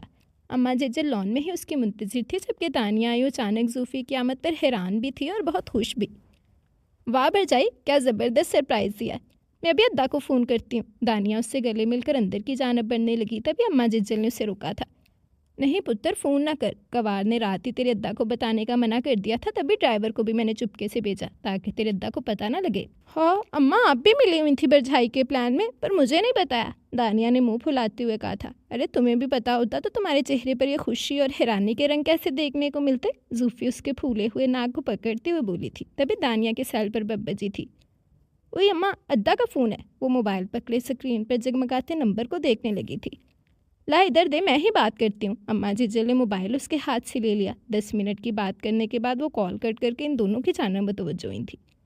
शाह पुत्र को नई ज़मीन के सिलसिले में हैदराबाद जाना पड़ रहा है, तो शायद काम निपटा कर वो कल रात तक वापस आएगा। लो भरजाई, आपका सरप्राइज़ तो शायद में ही अटका रह गया था। उल्टा अद्दा ने सरप्राइज़ दे दिया। दानिया की बात पर वो मुस्कुरा दी। कवार पुत्र, जाओ नहा धो ले, सफ़र से आइए, फिर मैं शब्बों से जब तक खाना तैयार करवाती हूँ, फिर सब मिलकर खाएंगे। अम्मा जिज्जल ने प्यार से कहा। नहीं अम्मा, अभी भूख नहीं, शाम को ही खा लूँगी। बस थकन हो रही है तो मैं नहाकर थोड़ा आराम करूँगी। वो अंदर जाने के लिए बढ़ी, तभी कुछ याद आने पर वो पलटी थी। ड्राइवर जो कि उसका सामान अंदर पहुँचा रहा था, उससे कहकर ब्राउन कलर का हैंडबैग बाहर मंगवाया था। अम्मा, ये कुछ शॉपिंग मैंने की थी, और साथ ही मम्मी पापा ने भी आपके लिए कुछ सामान भिजवाया। इसने पहले अम्मा जिज्जल को उनके तोहफे दिए, जो कि गर्म ऊनी शाल, चिकन बरीज़ा के 2 सूट, नरम सी चप्पल और चादर पर मुश्तमिल थे। फिर वो दानिया की तरफ पलटी। रेडीमेड 2 फ्रॉक, लॉन का प्रिंटेड सूट, आर्टिफिशियल ज्वेलरी के 2 नफीस से सेट, खूबसूरत सी चूड़ियाँ और नाजुक सी सैंडल, ये तुम्हारे लिए। उसने दानी की तरफ शॉप पर बढ़ाया था। थैंक्स भरजाई। उसकी आंखें मोहब्बतों के पानी से भर आई थी, तो उसने आगे बढ़कर अपनी इकलौती नंद को गले से लगा लिया। वैसे आप अद्दा के लिए क्या लाई हैं? दानी ने शरारत से पूछा। उनके लिए भी बहुत कुछ है, दिल ही दिल में जवाब देते हुए उसके चेहरे पर कौसे कज़ाक के रंग बिखर गए थे, जिसे अम्मा जिज्जल ने बहुत गौर से देखा था। अरे पगले, ये खुद जो आ गई है, इससे बढ़कर क्या होगा? अम्मा जिज्जल ने जूफ़ी के दिल की बात को अपने अल्फाज में कहा तो वो भी मुस्कुराते हुए अपने रूम की जानब बढ़ गई थी। रूम में सब कुछ वैसा ही था, मगर साफ़ सुथरा ड्रेसिंग टेबल पर उसकी चूड़ियाँ तरतीब से बॉक्स में रखी गई थी। लगता है मुझे मिस करते हुए मेरी चीज़ों से दिल बहलाया, सूफी ने सोचा। वो अपना सूटकेस खोले अपने कपड़े वगैरह रखने लगी। तभी उसकी नज़र सीडी प्लेयर पर पड़ी तो उसने आगे बढ़कर प्ले का बटन पुश कर दिया था। आसमां तेरा मेरा हुआ, ख्वाब की तरह धुआं धुआं, आसमां तेरा मेरा हुआ, सांस की तरह रुआं रुआं। अल्फाज को सुनकर वो सुनसी हो गई थी। कितनी प्यारी वर्डिंग थी। न जाने कब तक वो सोती रही थी। उठकर उसने रूम के दबीज पर्दे सिरकाए। शाम के साए गहरे होने लगे थे। दिसंबर के अख्तामी आयाम थे। हवाओं में खनकी फैली हुई थी। ठंडी पुल्लत और खनक ज़दा हवाओं की लहर उसे अपने अंदर उतरती हुई महसूस हुई थी। वो अपने बाल समेट कर नीचे चली आई। उठ गई पुत्र, नींद हो गई पूरी? जी अम्मा, हो गई पूरी। अम्मा जिजल को सलाम करके और जवाब देकर वो वहीं उनके पास सोफे पर बैठ गई थी, जो दानिया के दुपट्टे में सितारों की बेल टांक रही थी। देखना पुत्र, इतना कम वक्त रह गया और दानी की इतनी तैयारी करना बाकी है। घर की बड़ी होकर भी मैं कुछ नहीं कर सकती। अम्मा के लहजे में उदासी दे आई थी। अम्मा आप क्यों परेशान होती हैं? मैं हूँ ना उसकी भरजाई। इंशाल्लाह सब काम हो जाएंगे और वो भी खैर आफियत के साथ। जूफी ने अम्मा जिज्जल को तसल्ली दी थी। हाँ पुत्र, तेरे ही होने से आश्रय सदा जीतती रहे। मैं शाह पुत्र से कहूँगी तुझे शहर ले जाए साथ, ताकि तुम दोनों ही सब खरीदारी कराओ। अम्मा जिज्जल की बात अभी मुकम्मल ही हुई थी, तभी दानिया भागती हुई चली आई थी। हाय छोरी, आराम से, खैर तो है? वो जो हाँप रही थी दुपट्टा छोड़ छाड़ अम्मा जिज्जल ने उसकी जानब देखते हुए पूछा था। अम्मा, वो आपकी चचाजाद बहन है ना अम्मा सकीना, उनके शौहर का इंतकाल हो गया है। हाय हाय, ये क्या हो गया? वो तो बला चंगा था। दानी की बात सुनकर ही अम्मा ने दो हथड़ अपने सीने पर मारते हुए कहा। 2-3 आंसू झट से बह निकले थे। शाह पुत्र तो हैदराबाद गया है, वो भी ज़रूरी काम से। अब मैं तो जाने से रही तो जाएगा कौन? अम्मा ने अपने सर को पकड़े हुए पुरतशवीश अंदाज में कहा था। अम्मा, किसी ना किसी को तो जाना पड़ेगा, अब तो शाम भी हो गई। जूफी ने भी बात में हिस्सा लिया था। हाँ पुत्र, शाम तो हो गई है। अगर सुबह तक शाह पुत्र की वापसी होगी तो वही चला जाएगा। चल दानी, तू ज़रा अम्मा सकीना के हाँ फ़ोन तो लगा दे, मैं फ़ोन पर तो बात कर लूँ। डिनर और सारे काम वगैरह से फारिग होकर वो बहुत देर तक अम्मा की दिलजोई करती रही और साथ में दानी से गपशप भी। गुलफिशा आपी की कॉल आई तो वो रूम में चली आई थी। वहाँ तो आधी रात हो चुकी थी। कॉल डिस्कनेक्ट होने के काफ़ी देर बाद भी वो रोमैसल की शरारतों पर हंसती रही। काश इस घर में भी यूं ही कोई शरारती सा बच्चा होता। यकलख तो उसके दिल में ख्वाहिश उभरी। कुदरत भी शायद इसी इंतज़ार में थी कि कब उसके दिल में इस मासूम की ख्वाहिश का बीज नमो पाए और वो अपने बेकरा ख़जाने से वो अनमोल मोती उसे बख्शे, जिसे पाकर औरत की तकमील हो जाती है। रात अपने अंदर हज़ारों भेद छुपाए धीरे धीरे आगे बढ़ रही थी। वक्फे वक्फे से उभरने वाली चौकीदार और साथ ही पहरे देते कुत्तों की आवाज़ के अलावा अंदर बाहर खामोशी का राज था। मौसम बदल जाने के बावजूद फ़ज़ा में खनकी का राज था। शाम होते चलने वाली ठंडी हवा खुशगवारी के एहसास के साथ ही जाने वाले दिसंबर और आने वाले जनवरी और साले नू की पैगंबर थी। सुबह बड़ी उस भरी थी। हर शय गीली गीली सी थी। नमाज पढ़ने और अम्मा जिंजिल को सलाम करके वो बाहर लॉन में आ गई थी। हवा के झोंकों में छुपा बेगानपन चेहरे पर महसूस हो रहा था। बड़े सारे सिहन के चिकने मार्बल के फर्श पर वो चप्पल उतार कर चली आई। ठंडक उसके कदमों तले जज्ब होने लगी। यूं ही चलते चलते वो बाग की तरफ चली आई। कोने में लगे मोतिये के झुंड की खुशबू लहलहाती हवा यहाँ से वहाँ फैल रही थी। ये राहत भरी ठंडक उसे बेहद सुकून और राहत देने लगी थी। एकदम उसे चक्कर आए थे और वो लड़खड़ाते हुए गिरने लगी। तभी माली बाबा ने उसे देख लिया था। धीर आने और उसे सहारा देकर लॉन में रखी चेयर पर बिठा दिया। कुछ ही पल में अम्मा जिज्जल, दानिया, अम्मा हाजरा सब उसके इर्द गिर्द जमा थे। ज़ूफ़िशा नीम बेहोशी किसी कैफियत में थी। उसका सर बुरी तरह चकरा रहा था। हर चीज़ उसे घूमती हुई महसूस हो रही थी। पड़ोस में जो डॉक्टर बानी है उसे बुला लाओ जल्दी, अम्मा जिज्जल ने हदायत दी और साथ ही ज़ूफ़िशा के हाथ पाँव मसलने लगी थी। थोड़ी देर में डॉक्टर खुर्शीद आ गई थी। अगले कुछ मिनटों बाद ही आने वाली खुशखबरी ने हवेली को अपनी लपेट में ले लिया था। हवेली के मकीनों से लेकर नौकर तक सब बहुत खुश थे। अब वो मुकम्मल होश में थे। शर्माई सी अम्मा जिज्जल तो उसकी बलाएं लेते न थकती थी। सदके भी दिए जा रहे थे। भाभी, आपने मुझे बुआ बना दिया। अब ये खबर जल्दी से अद्दा को सुनाती हूँ। दानिया खुशी से उछली पड़ी थी। खुशी संभाले न संभलती थी। तभी वो नंबर डायल करने लगी। दानी, नहीं अभी नहीं, फ़ोन ना करो। वो मैं ओह समझ गई, अद्दा को भी सरप्राइज़ देना है, वो भी खुद दी। दानिया जूफ़ी की अधूरी बात का मतलब समझते हुए बोली तो वो मुस्कुराकर सर इस बात में हिला गई थी। असाम शाह की वापसी अब तक नहीं हुई थी। ना चाहते हुए भी अम्मा जिज्जल को जूफ़ी ने जाने के लिए तैयार किया था। हालांकि वो नहीं जाना चाह रही थी। इतनी बड़ी खुशी भी तो आज ही के दिन नसीब हुई थी। अम्मा, मैं ठीक हूँ, अपना ख्याल रख लूँगी। एक दिन की तो बात है। फिर अम्मा हादसा भी है मेरे साथ। आप आराम से चली जाएं, रात तक आसाम भी आ जाएंगे। फिर मैं अकेली कहाँ। बिलाखिर उसने अम्मा जिज्जल को कायल कर ही लिया था, पर साथ ही एक बार फिर से उसने आसाम को ये सब बताने से रोका था। आज तुम दोनों के लिए बहुत खुशी का दिन है। तन्हाई में तुम दोनों मिल बैठकर अपने सारे गिले शिकवे दूर कर देना पुत्र। जाने से पहले अम्मा जिज्जल ने आहिस्ता से कहा तो उसने अपना सर हिलाकर तायद की थी। थोड़ी ही देर में अम्मा जिज्जल दानिया के हमरा रवाना हो गई थी। वो जब घर में दाखिल हुआ तो रात गहरी हो चुकी थी। वो अपनी अजरक उतार कर वहीं लाउंज में रखे सोफे पर बैठ गया था। उफ, कितना सन्नाटा है हवेली में। उसने इर्द गिर्द फैले सन्नाटे को देखते हुए सोचा, तभी उसका सैल बब करने लगा था। जी वकील साहब, अच्छा चलिए ठीक है, आप जल्दी से सारी कार्रवाई मुकम्मल कर लें, मेरे पास वक्त नहीं। जल्द से जल्द कागजात बनवा कर आप मेरे घर भिजवा दें। मुखालिफ की बात सुनकर उसने जवाब दिया और कॉल कट कर दी थी। इस बात से बेखबर के ऊपर सीढ़ियों पर खड़े नफूस ने उसकी बात सुन लिया। कागजात लफ्ज़ पर उसका जहन सुन्न हो चुका था। वो अपने वजूद को घसीटते हुए रूम में आई और खिड़की की जानब चली आई। अपने आंसुओं के घूंट पीने और उन्हें बहने से रोकने की नाकाम से कोशिशें करने लगी, मगर लाख कोशिश के बावजूद भी वो खुद को रोक ना पाई। अगले पल वो ज़ारों की तार रोने लगी थी। कब से रुके हुए आंसू अब बहने लगे थे। अम्मा हादशाह को खाने से मना करके वो ऊपर की सीढ़ियाँ चढ़ने लगा। तभी से अपने रूम से किसी निस्वाने सिसकियों की आवाज़ सुनाई दी। वो चौंका, उसके रूम में कौन हो सकता है?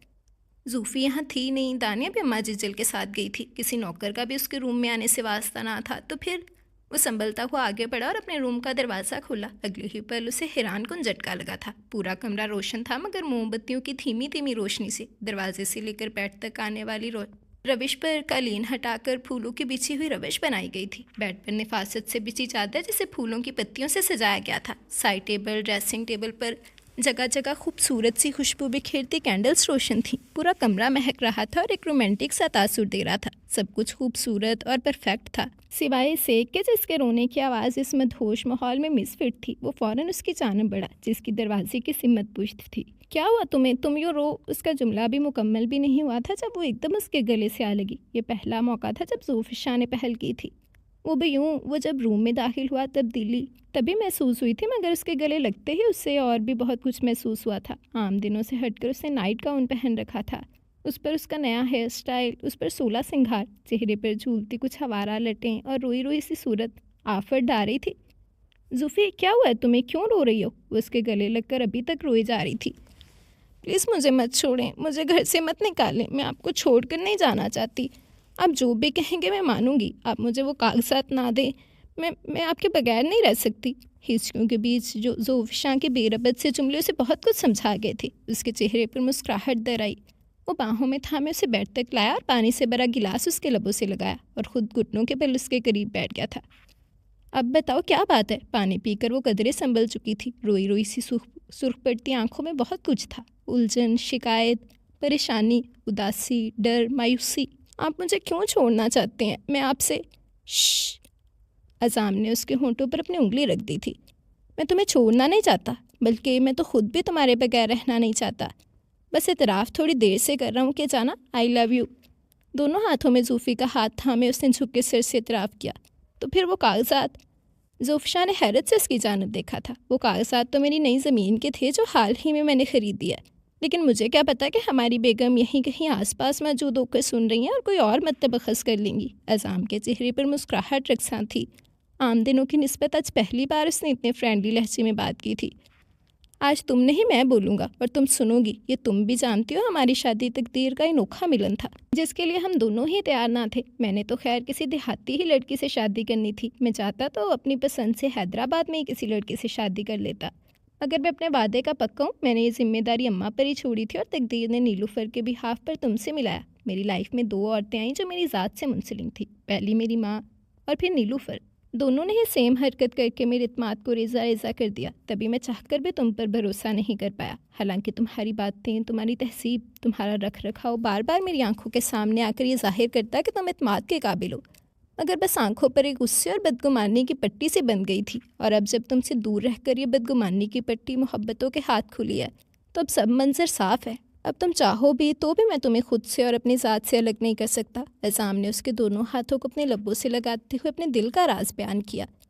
हाँ, अब चाहकर भी आप अलग करने का सोच भी नहीं सकते, क्योंकि जूफ़ी कहते कहते रुक गई थी। एकदम उसे ढेरों शर्म ने आ गिरा, जबकि अज़ाम मबहूत सा उसे तके गया जो शर्म व हया का पीकर बनी गुलनार हो रही थी। तभी जूफ़ी ने साइड टेबल पर पड़ा बॉक्स उसकी जानब बढ़ाया, जिस पर एक कार्ड भी चिपका था।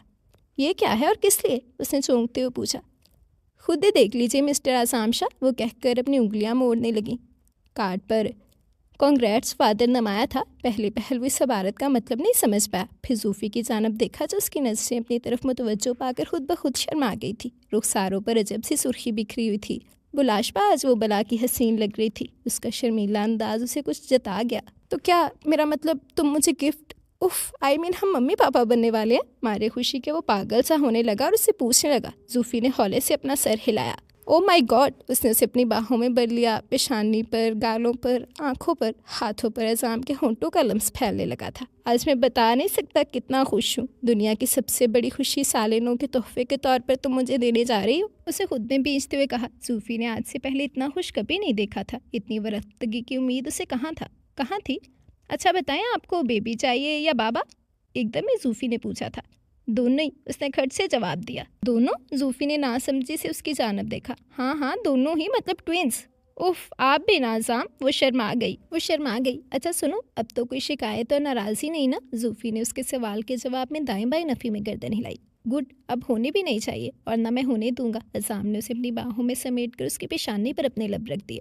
आज से हम एक नई ज़िंदगी की शुरुआत करेंगे। इस आने वाले नए साल की तरह हमारा बच्चा हमारी मोहब्बतों और शफ़क़तों के साए तले इस तरह परवान चढ़ेगा कि उसका हर रंग बहार के अव्वलीन दिलों में खिलते फूलों की तरह गहरा और शोख होगा। बारिश के कतरों की तरह उसका मन शफाफ आईना होगा जिसमें हमारा अक्स नुमाया होगा। अज़ाम ने उस पर प्यार की बारिश बरसा दी थी जिसमें उसका तन मन भीगने लगा था। रात के इस आखिरी पहर जब नए साल का आगाज़ हो चुका था और खाल के कायनात आसमान से ज़मीन तक नूर की लकीर खींच रहा था। खिड़की के रास्ते उसमें भीगी रात और ठंडी महकती हवाएं उनके आंगन में खिलने वाले नए फूल की नवीद सुना रही थी। ख़त्म शुद्ध। जी, तो ये था हमारा आज का नॉवल। उम्मीद करती हूँ कि आप लोगों को पसंद आया होगा। अपनी राय का इज़हार ज़रूर कीजिएगा। आप सबकी राय का, आप सबके कमेंट्स का बेसब्री से इंतज़ार रहेगा। अच्छा रिस्पॉन्स दीजिएगा और ज़रूर बताइएगा कि आज का नॉवल कैसा लगा। इसके अलावा जिससे अभी तक चैनल सब्सक्राइब नहीं किया है, जल्दी से चैनल सब्सक्राइब कर लें, बेल आइकन दबा दें ताकि हर आने वाली नई वीडियो आपको मिलती रहे। लाइक, कमेंट और शेयर करना मत भूलें, ठीक है जी। तो नॉवल का नेम था आतिशे इश्क। उम्मीद करती हूँ कि कहानी आपको पसंद आई होगी। आप सबकी राय का, आप सबके कमेंट्स का मैं बेसब्री से इंतज़ार करूँगी। तो चले हम एक दफ़ा अपना कमेंट सेक्शन देख लेते हैं, फिर अपनी वीडियो ऐड करेंगे। जी, तो चलिए हम कमेंट सेक्शन देखते हैं। सबसे पहले फ़िज़ा अनवर कह रही है कब आएगा, तो फ़िज़ा ये नॉवल परसों आ चुका है, आप चेक करें, आपको पता चल जाएगा। बाकी मैं आपको कमेंट भी कर चुकी हूँ, ठीक है। देन सहर कह रही हैं, इन्होंने लाइक किया, थैंक यू वेरी मच सहर। देन शाज़िया कह रही हैं वालेकुम अस्सलाम सिस, अच्छा नॉवल है और ऑन को ऐसा नहीं करना चाहिए था। ऐसे तो बहुत लोगों के साथ होता है। डॉक्टर कह देते हैं कि माँ या बच्चे में से किसी एक को बचाया जा सकता है, पर ऑन ने सर पर सवार कर लिया था। थोड़ी अजीब बात है, पर बाकी स्टोरी अच्छी है। मज़ा आया और खुश रहें, तरक्की करें, आमीन आमीन सुम्मा आमीन। और मेन चीज़ पता क्या थी, वो गलत फहमी का शिकार था। उसे ये नहीं पता था कि सिचुएशन क्या है। उसे सिर्फ इतनी बात बताई गई थी कि उसकी माँ उसका वजूद नहीं चाहती थी, लेकिन जब उसकी गलत फहमी दूर हुई कि इसके पीछे कहानी क्या थी, तो उसने फिर माफ़ी मांगी थी। बाकी तामिया जैसी लड़कियों से अल्लाह पाक बचाए। बिल्कुल, मेरी लाइफ में भी एक तामिया जैसी आई, पर शुक्र अल्लाह पाक का कि हम में और मेरे हबीजी में पहले से ही उसकी नेचर जानते थे। बस अल्लाह पाक महफूज रखे ऐसे लोगों से, आमीन सुम्मा आमीन। बिल्कुल अल्लाह पाक ऐसे लोगों से बचाए। और मियाँ बीवी का रिश्ता तो यार एतबार पे ही होता है, और अल्लाह पाक ये एतबार हमेशा कायम रखे। अल्लाह पाक आपको खुश रखे। And thank you very much Shazia, आपका कमेंट बहुत मज़े का था। आगे भी आपकी राय का इंतज़ार रहेगा। देन महताब ख़ान कह रही हैं, ये मैंने आप लोगों ने देख ली होगी कि एक पोस्ट लगाई थी। ये मेरी दोस्त राइटर है रीद शाह, बहुत सी लोगों ने जानते होंगे। उनका नावल है भीगी पलकों पर नाम तुम्हारा है। मुकद्दम शाह और करदम शाह वाला जो कि मैं नावल अपने चैनल पे भी रीड कर चुकी हूँ। और अगर आप लोगों को वो नावल चाहिए तो इस पोस्ट के डिस्क्रिप्शन में उसका लिंक भी है। तो इसका सीज़न 2 था इंतहाए इश्क, तो उसके बारे में ये अनाउंसमेंट थी राइटर की तरफ से। आप लोग सुने, आप लोगों को पता चल जाएगी। क्योंकि जब मैं भीगी पलकों पर नाम तुम्हारा है नावल पढ़ रही थी, तो तब बहुत से लोग कह रहे थे कि आप इसका सीज़न 2 भी है तो वो भी पढ़े। मैंने तब भी ये बताया था कि सीज़न 2 में कुछ गड़बड़ है, तो अब राइटर उसे रीराइट करने जा रही है। तो इंशाल्लाह वो भी आप लोगों को जल्दी मिलेगा। नावल मैं आप लोगों से जल्दी जैसे ही वो लिखेगी शेयर करूँगी। तो अगर आप लोग इसका सीज़न 1 पढ़ना चाहते हैं तो इसके डिस्क्रिप्शन बॉक्स में इस वीडियो के आप लोग चेक कर सकते हैं, लिंक मिल जाएगा, ठीक है। तो महताब ख़ान का कमेंट है, क्या कहना चाहिए। इट टेक कर्ज for choosing compassion and pride and कर्ज ओवर कन्वीनियंस। सबसे प्यारी बात जो है, आपने फ़ैसले को डिफेंड नहीं किया क्योंकि राइटर्स करती हैं। भाई ठीक है, जो गलती हुई है उसे मानना अच्छी बात है। और ये मुझे भी बहुत अच्छी चीज़ लगी है कि उसने अच्छा फ़ैसला किया है कि उससे एक चीज़ नहीं, उसे खुद को पसंद नहीं आई तो वो उसे चेंज करना चाहती है। तो आई मुझे भी लगता है कि बहुत अच्छा फ़ैसला है।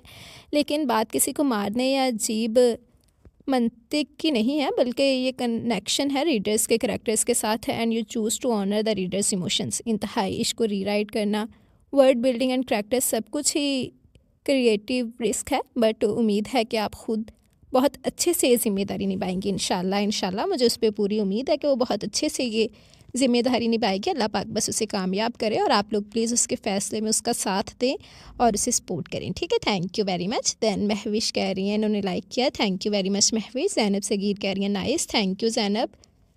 खालिदा अस्मा कह रही हैं ज़बरदस्त नावल है, thank you very much Khalida. Aesthetic girl ने लाइक किया है, thank you very much aesthetic girl. Then be yourself कह रही हैं मेरे ख्याल से शौहर और बीवी हर बात एक दूसरे से शेयर करनी चाहिए करते हैं। ज़रान को ज़िबाइश वाली गलत फहमी दूर कर देनी चाहिए थी और इबादत को भी इतनी बड़ी बात बता देनी चाहिए थी कि ज़िबाइश ने क्या कहा है, ये तो स्टूपिडिटी दिखाई है। बिल्कुल आप सही कह रही हैं। और शौहर और बीवी का ये रिश्ता जो है ना बड़ा नाजुक सा होता है और छोटी छोटी सी बातों से रिश्ते में अनबन हो जाती है। तो सबसे बड़ी बात है एक दूसरे पे इत्मीनान करना चाहिए, एक दूसरे पे इत्मीनान में लेना चाहिए। आपको कोई प्रॉब्लम है आप उनसे शेयर करें।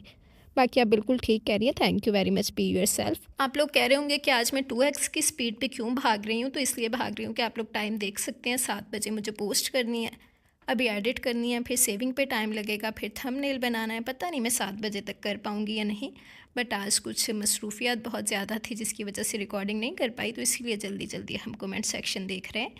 तो शाज़िया अनवर कह रही हैं वालेकुम अस्सलाम sis, thank you Shazia. Again Shazia कह रही हैं वालेकुम अस्सलाम, नावल है मज़ा आया। और सिस एक नावल की रिक्वेस्ट की थी, 2 रूप मोहब्बत के कब देंगी सिस।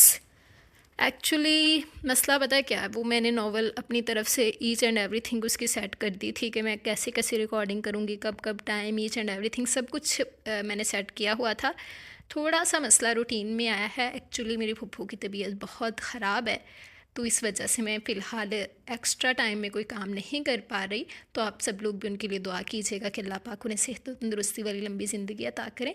तो इंशाल्लाह जैसे ही टाइम मिलेगा मैं उसकी रिकॉर्डिंग स्टार्ट कर दूँगी और एक ही बार वो कंप्लीट नावल पोस्ट करूँगी। अब प्लीज़ थोड़ा सा सब्र कर लें, बस मेरी थोड़ी सी मजबूरी है, वरना मैं इंशाल्लाह रिकॉर्डिंग करती।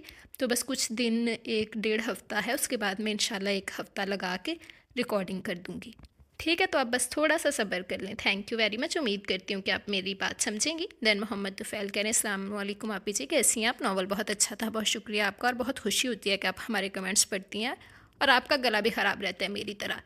बिल्कुल मेरा गला भी ख़राब रहता है, हमारे चॉइस ही सेम नहीं है, हमारी बीमारियाँ भी सेम है। बस अल्लाह पाक हमें अपने ईमान में रखे। And thank you very much Mohammad Tufail. Haris Khan कह रहे हैं शुक्रिया आप भी, thank you very much Haris Khan. Zainab Sagir कह रही हैं अच्छा था, थैंक यू ज़ैनब। शबनम बशीर कह रही हैं nice, thank you very much Shabnam. Zainab Sagir कह रही हैं बहुत अच्छा था, thank you very much Zainab. Then aesthetic girl कह रही हैं प्लीज़ आपसे एक रिक्वेस्ट है, दिल Raqsam bye Saliha Iqbal novel read कर दें प्लीज़। उनसे इजाज़त लेनी पड़ेगी, अगर परमिशन मिल गई तो इंशाल्लाह ज़रूर। एक्चुअली ना आप लोग कह रहे होंगे कि हमने इतनी रिक्वेस्ट की है, ये पूरी तो कर नहीं रही।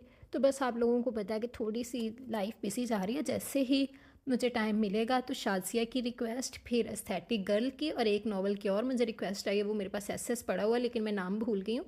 तो इंशाल्लाह जैसे ही मेरा ये थोड़ा सा टफ़ टाइम निकलेगा मैं इंशाल्लाह आप सबकी रिक्वेस्ट ज़रूर पूरी करूँगी, ठीक है। रुबीना खान कह रही हैं ऑसम ज़बरदस्त, thank you very much Rubina Khan. Bakhtawar कह रही हैं इन्होंने लाइक किया, thank you very much. Please extra long novel read करें, इंशाल्लाह ट्यूसडे या वेडनेसडे से हम लोग एपिसोड वाइज नावल स्टार्ट कर देंगे।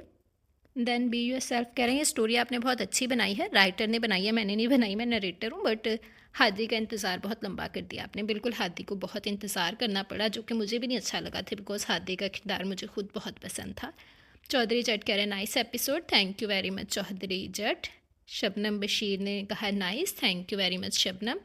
सहर कह रही हैं अस्सलाम वालेकुम, कैसी हैं आप। वालेकुम अस्सलाम, अल्हम्दुलिल्लाह मैं बिल्कुल ठीक हूँ, आप कैसी हैं। बहुत बहुत ज़बरदस्त नावल है और आपकी वॉइस माशाल्लाह माशाल्लाह, थैंक यू वेरी मच सहर, आपको अच्छा लगा, मुझे खुशी हुई, आगे भी आपकी राय का इंतज़ार रहेगा। गौसिया ख़ान कह रही हैं nice, thank you very much Ghausia Khan. Raja Musa कह रहे हैं नाइस नावल, मज़ा आया पढ़ के, thank you very much Raja Musa, आपको अच्छा लगा, मुझे खुशी हुई, आगे भी आपकी राय का बेसब्री से इंतज़ार रहेगा। मोहम्मद इमरान कह रहे हैं mind blowing, thank you very much Mohammad Imran.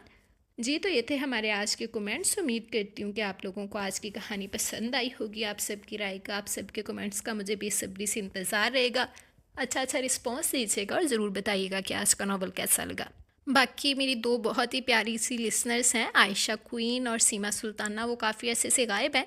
वैसे आयशा से तो मेरी पक्की नाराज़गी है, बिकॉज़ वो सीमा के साथ ही जुड़ी हुई है। सीमा आती है तो वो आती है, वरना वो नहीं आती। इसका मतलब है कि उसे मुझसे कोई प्यार नहीं है।